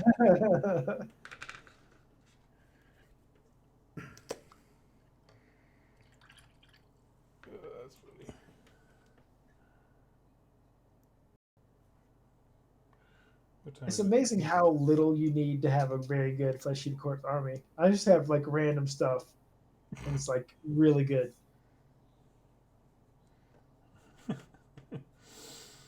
Buy this army. Talent at the game is optional. Like Doug said it. Doug said it like one of his first videos on the channel. Boom. Flesh eater quartz, best army in the game. That's right. Doug Stradamus. Predicting stuff left and right. Predicting stuff more than Katetsu. Pour a drink out. Don't worry, GW's still sending him stuff. Yeah. Look back. I think he said he wants to be back. We were chatting. I think he said he wants to get back in this summer. I think he's a teacher. That's cool. Yeah.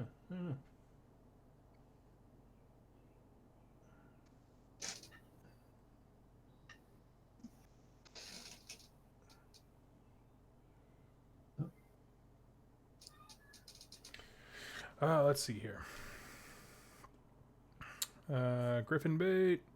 Good day from down under. I'm just prepping my Titanicus game for players, doing the model building, listening to you guys. Awesome.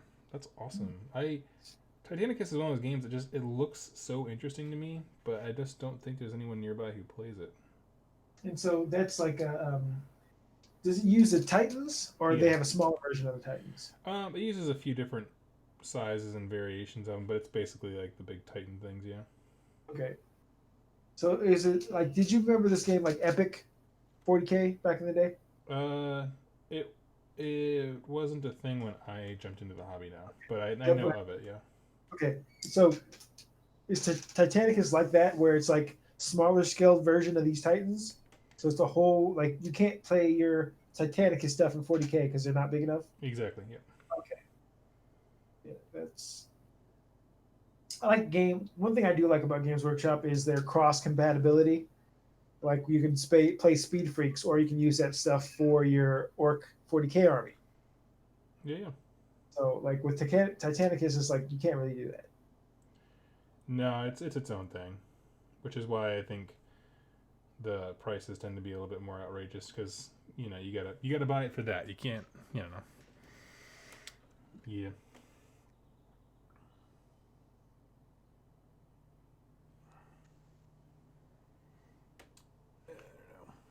Do you have a favorite non 40K, non Warhammer Fantasy Battle or AOS GW game? There was a lot of nons there. What was the question? So besides 40K and Warhammer, Age of Sigmar, and Fantasy Battle, what is your favorite GW game? Oh, okay. I was speaking like I write Warhammer rules. It's complicated. Jeez.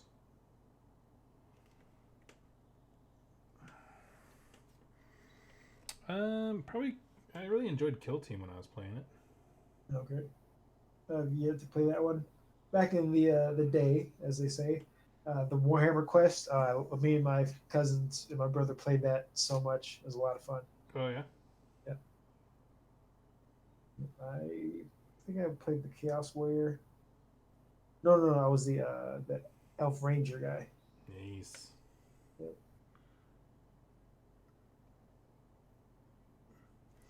I think I never played I mean, I played one game of Necromunda when I was very young, but I wasn't in a position to kind of get into it. Trying to think of what else. Agreed, Cinderfall. I played the. So he was talking about Warhammer Quest playing Blackstone Fortress, which he said was disappointing. I played the Silver Tower, which I don't think it was bad, but it also seemed maybe I'd like to increase the difficulty, and maybe it'd be fun with four players. It was just me and my brother playing, in which you can't control multiple characters, and it was kind of interesting where there's no really like each player controls the bad guy or whatever, or the bad guy kind of follows a certain thing. Yeah. And so there's no like boss. But in the second one, Hammerhall, the Fall of Hammerhall, whatever it is, like we never got into that one, but that one actually has like there's a dungeon master type thing. Oh, cool. And it's one of those things where it's just sitting on the shelf. I bought them both, and I kind of got models out of it, like 5 of the plague, the Blight Kings that are on in Shu's army came from there. Yeah, just kind of random models.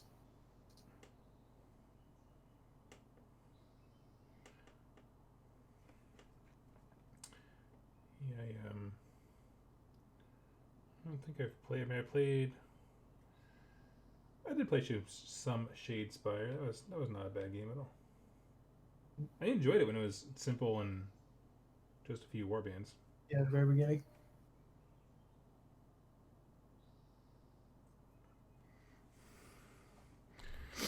Let's see.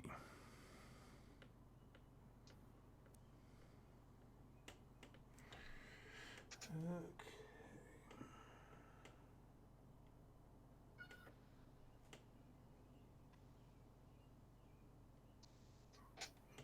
So, what's your next event you got coming up? So there's just a 3 round tournament on the 15th. But honestly, it's like I've gone to a ton of tournaments this year, and sometimes I'm like, I need to. It feels like it's becoming a job, where it's like I'm I need to not go to every single one because it's like I got my kids, I got these events and stuff like that. I'm like I think I'm gonna skip this one. Okay, that's cool. I'm like I was trying to get you guys to come last week, but it's just like that. Well, you guys were right. It was a long trek, but it's also if you view tournaments are like because I'm trying to get good at the army and I won't need to get games in, and the tournament is a way to get 3 games in, and it's like for what $20, $10. Oh yeah. And so you're going to get 3, probably at least maybe 1 or 2 are going to be like competitive, high quality games, so you can actually test it out and whatnot. But yeah, and plus like my Slanesh stuff is getting painted, and I'm really kind of putting Stormcast on the shelf, or I'd have to play something different. Totally. I did 4-1 with my Stormcast at a GT, and I was like, I think that's as good as I could have done with them, because I'm always gonna in that gatekeeper army that I have, where there's always going to be the perfect answer to me. And so I'm like, okay, I'm kind of done with this. I want to try something new. Yeah.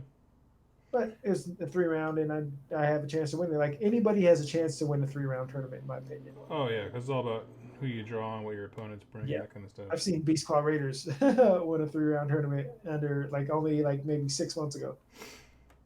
Really? Yep. Well, they were playing my brother in the final, and then Josh doesn't really. He needs to lose before he learns. Like he didn't bother to look at any of the line portents items. So he was like, whatever. And so he didn't know what Thermal Rider Cloak was, and he didn't ask what the threat range is. And is Thunder Lord? No, Stonehorn. The Thunder Lord? No, I don't know their names. Anyway, the Thunder Chest guy, the general. He had Thermal Rider Cloak, and he just flew over, killed this land, and just was in his wounds and just beating them up. Oh, the Dragon Ogre Shaggoth? No. He played Beast Claw Raiders. Oh, okay. I thought you were talking about Beast Chaos still. Oh, did I say Beast Chaos instead of Beast Claw Raiders? Oh. I meant Beast Claw Raiders, not Beast Chaos. That's even more impressive. Yep.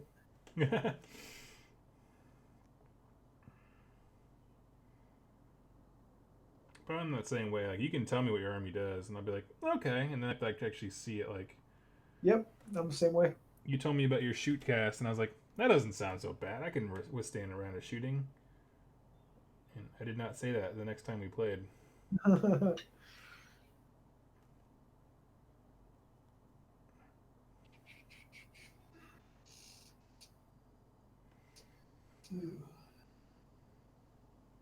So much warlock bonds.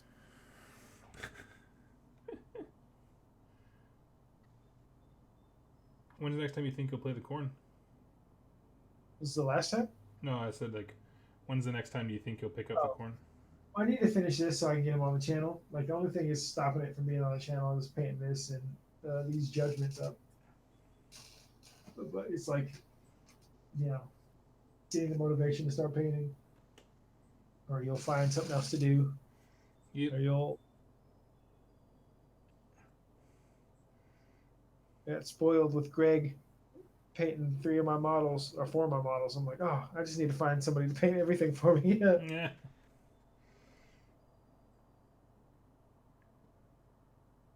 Well, your closet of unpainted armies is running a little thin for me. Yeah, it's. I still got. What do I have? Yeah, it's actually. I still have over 200 Blood Reavers in there from just a pipe dream when I first got into the game, and now like with the new book, it's the army's not even. You can't really even make it. I mean, you can make it, but it's definitely not as. It was probably never viable, but just a ton of Blood Reavers. Yeah, Dark Feast, and now there's like a lot of Holy Within and whatnot. It's just before it was just everybody got +1 attack, and so you could like I was looking at it, if you had, I think you can get the Blood Reavers. Each one has 5 attacks, and you can make them reroll hits with a certain combo. And I was like, oh, that sounds cool. All these guys, 5 attacks, running across the board, just like thematic, all these just madmen. Yeah. But now it doesn't really work anymore. And so I'm like, I probably should sell these. Somebody might want a few Blood Reavers. Plus, they're a pain in the butt to paint. They're cheap battle line. They're very detail intensive. Like a bunch of buckles and straps and swords. That's the worst. Little things everywhere and skin, and it's like, man, you're 70 points and you have a 6-up save. You die very fast. I can summon you back, and once you're dead, you're dead.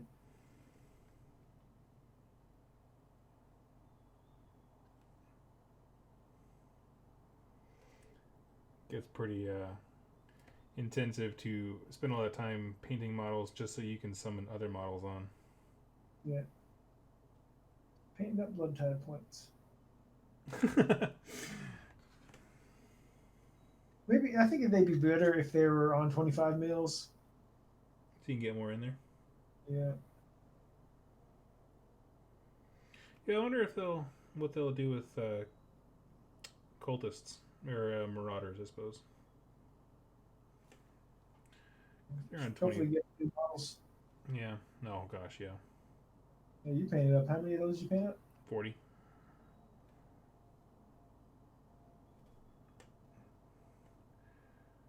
Yep, and it was not great. It wasn't too bad, honestly, like because they're mostly flesh, which makes it pretty quick. But I got a question for you. What points? I know you don't really do prediction, but what would you like to see changed if you could choose one? Like now that I have Archeon, I'm like, I did a test. I played with him the other day. I'm like, oh, this guy needs a points change. Because he's just, hey, what's up, Alex? This guy needs a points change because it's just, he's 660 points and he's so cool looking. But for what he does, it's not 660 points. So I'd love to see him come down. Yeah. So you're asking for me for a hope, dream, and aspiration for a unit? Yeah. Maybe like Glotkin going up or down. Well, Glotkin coming down to 400 just so he can be allied into stuff would be kind of cool. Mm-hmm. Beyond that, I want Palladors to be 180.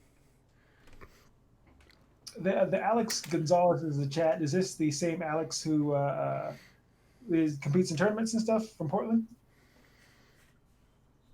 All of the Alex Gonzalez's. Yeah, they're all the same. They're all the same. All the same. Because he has a cool does a cool podcast called Wild World of Wargaming. He talks about Age of Sigmar, 40K. I have not listened. And he's like really, really good. I think he just went to the Bay Area for a tournament. No, this is the Alex from Houston, Texas. Okay. Well, shout out to that Alex and this Alex. Hey, That's Alex. right. Let me ask you something, Alex. Are you part of the group from the Ever Chosen podcast who does like the big intercity? So if you don't know, like one of my favorite podcasts for AOS that are out there is the Ever Chosen podcast. And basically it's a group of guys. Well, they talk about all the cities in Texas. I'm not actually sure where they're located at, but yeah, Texas is really small. I'm sure they're all really it's a cool little neighborhood called Texas.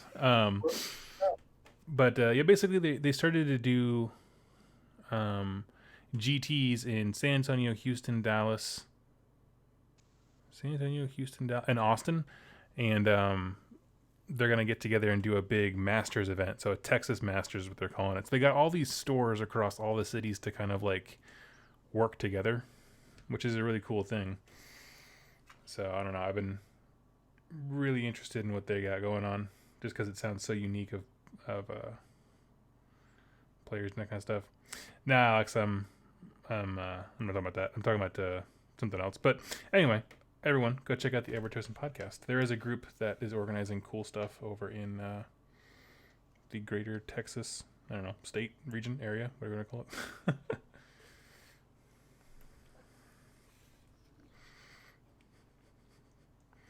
Ever Chosen podcast is Austin. Thank you, Mogwai Man. I thought it was because they talk about Austin quite a bit, but then they're always traveling to different stuff, so I kind of got myself confused. I want to go play because my family's from San Antonio. My brother lives in Austin. So I actually have a reason to go there, as opposed to like Adepticon where it's like Chicago. It's like, I don't want to go to Chicago. Yeah, so you prefer having like two birds with one stone kind of thing? Yeah, it's really great when you can go down and be like, yeah, I'm totally here to see you guys. I love you, family.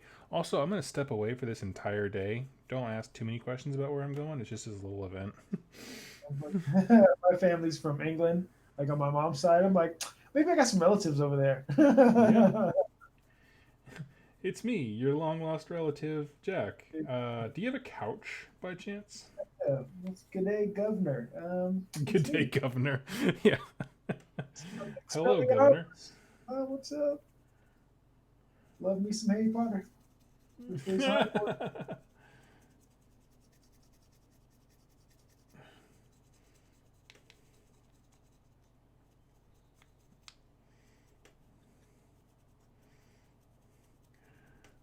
That's funny. You should def come by Texas. We have super good food. Oh, man. I know Texas has good food. Where did you live in Texas or New Jersey longer? Technically New Jersey, but I remember more of Texas because I was really young when I was in New Jersey.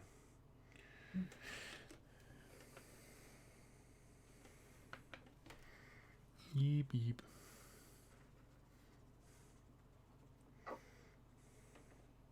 All right, I got. Do you have any more Forbidden Power videos coming out? Eventually, I want to do one on the main story of the book, like that siege of that particular city.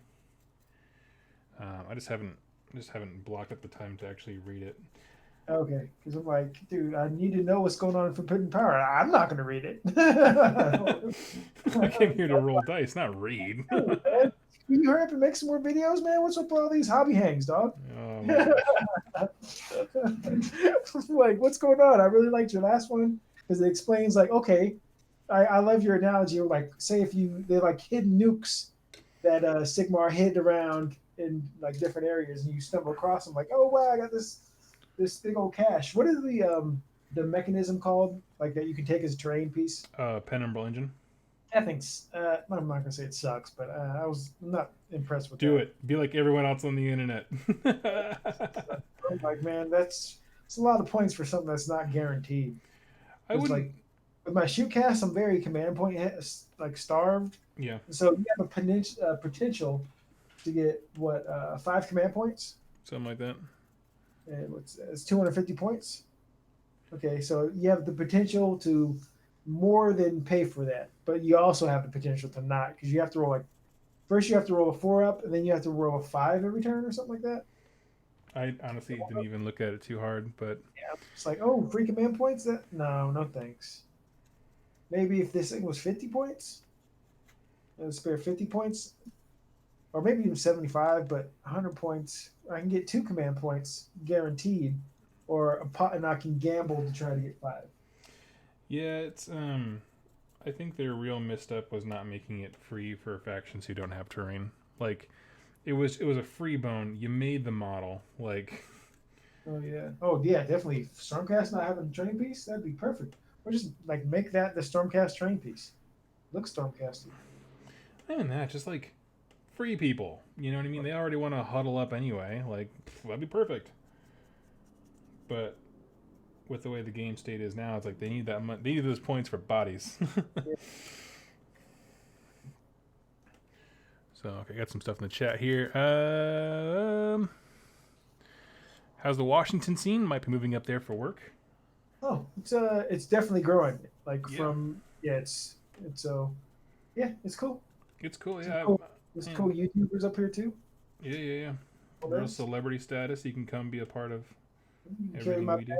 That'd be dope. Um, yeah, there's some cool stuff. So like there's more competitive folks and there's also more narrative folks. There's a good swath, I would say.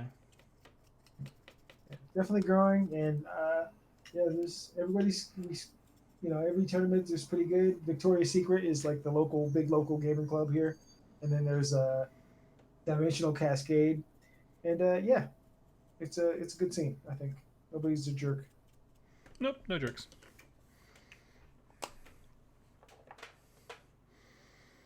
I mean, there's a couple jerks, but they're it's Well, just it's the personality. And I'm like, huh? There's a couple people. I mean, there's some folks who just don't understand. Winning is too important for them, but that's across every game, right? There's people like that Monopoly.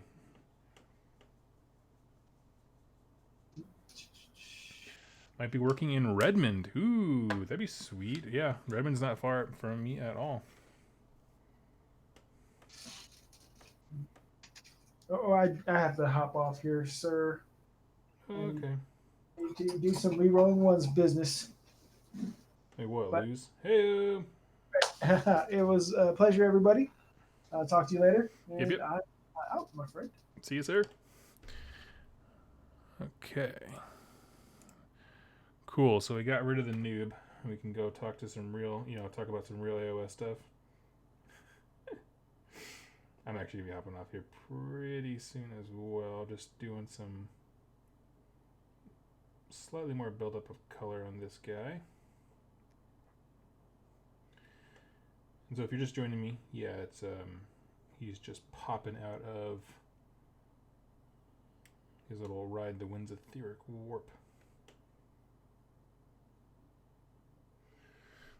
Let's see. Give me one moment. Catching up here. Rage Cage. Speaking of books, I totally want to get into AOS novels, but don't know where to start. Any advice? Well, we just finished Soul Wars by Josh Reynolds. Is a great jump-in point because it's kind of the current setting, I guess. Is kind of the best word for it. It does feature Stormcast and death stuff predominantly.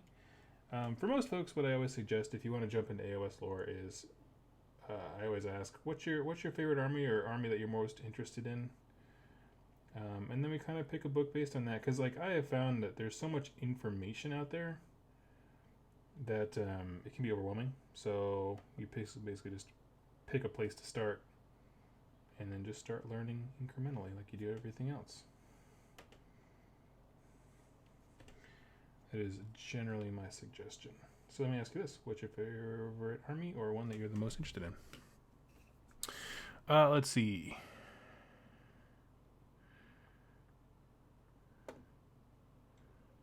What time is it in the Pacific? Right now it is 8:42.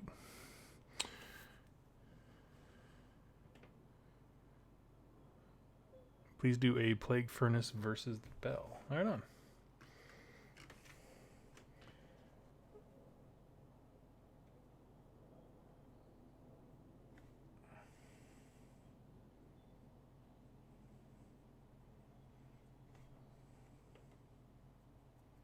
Alright, actually.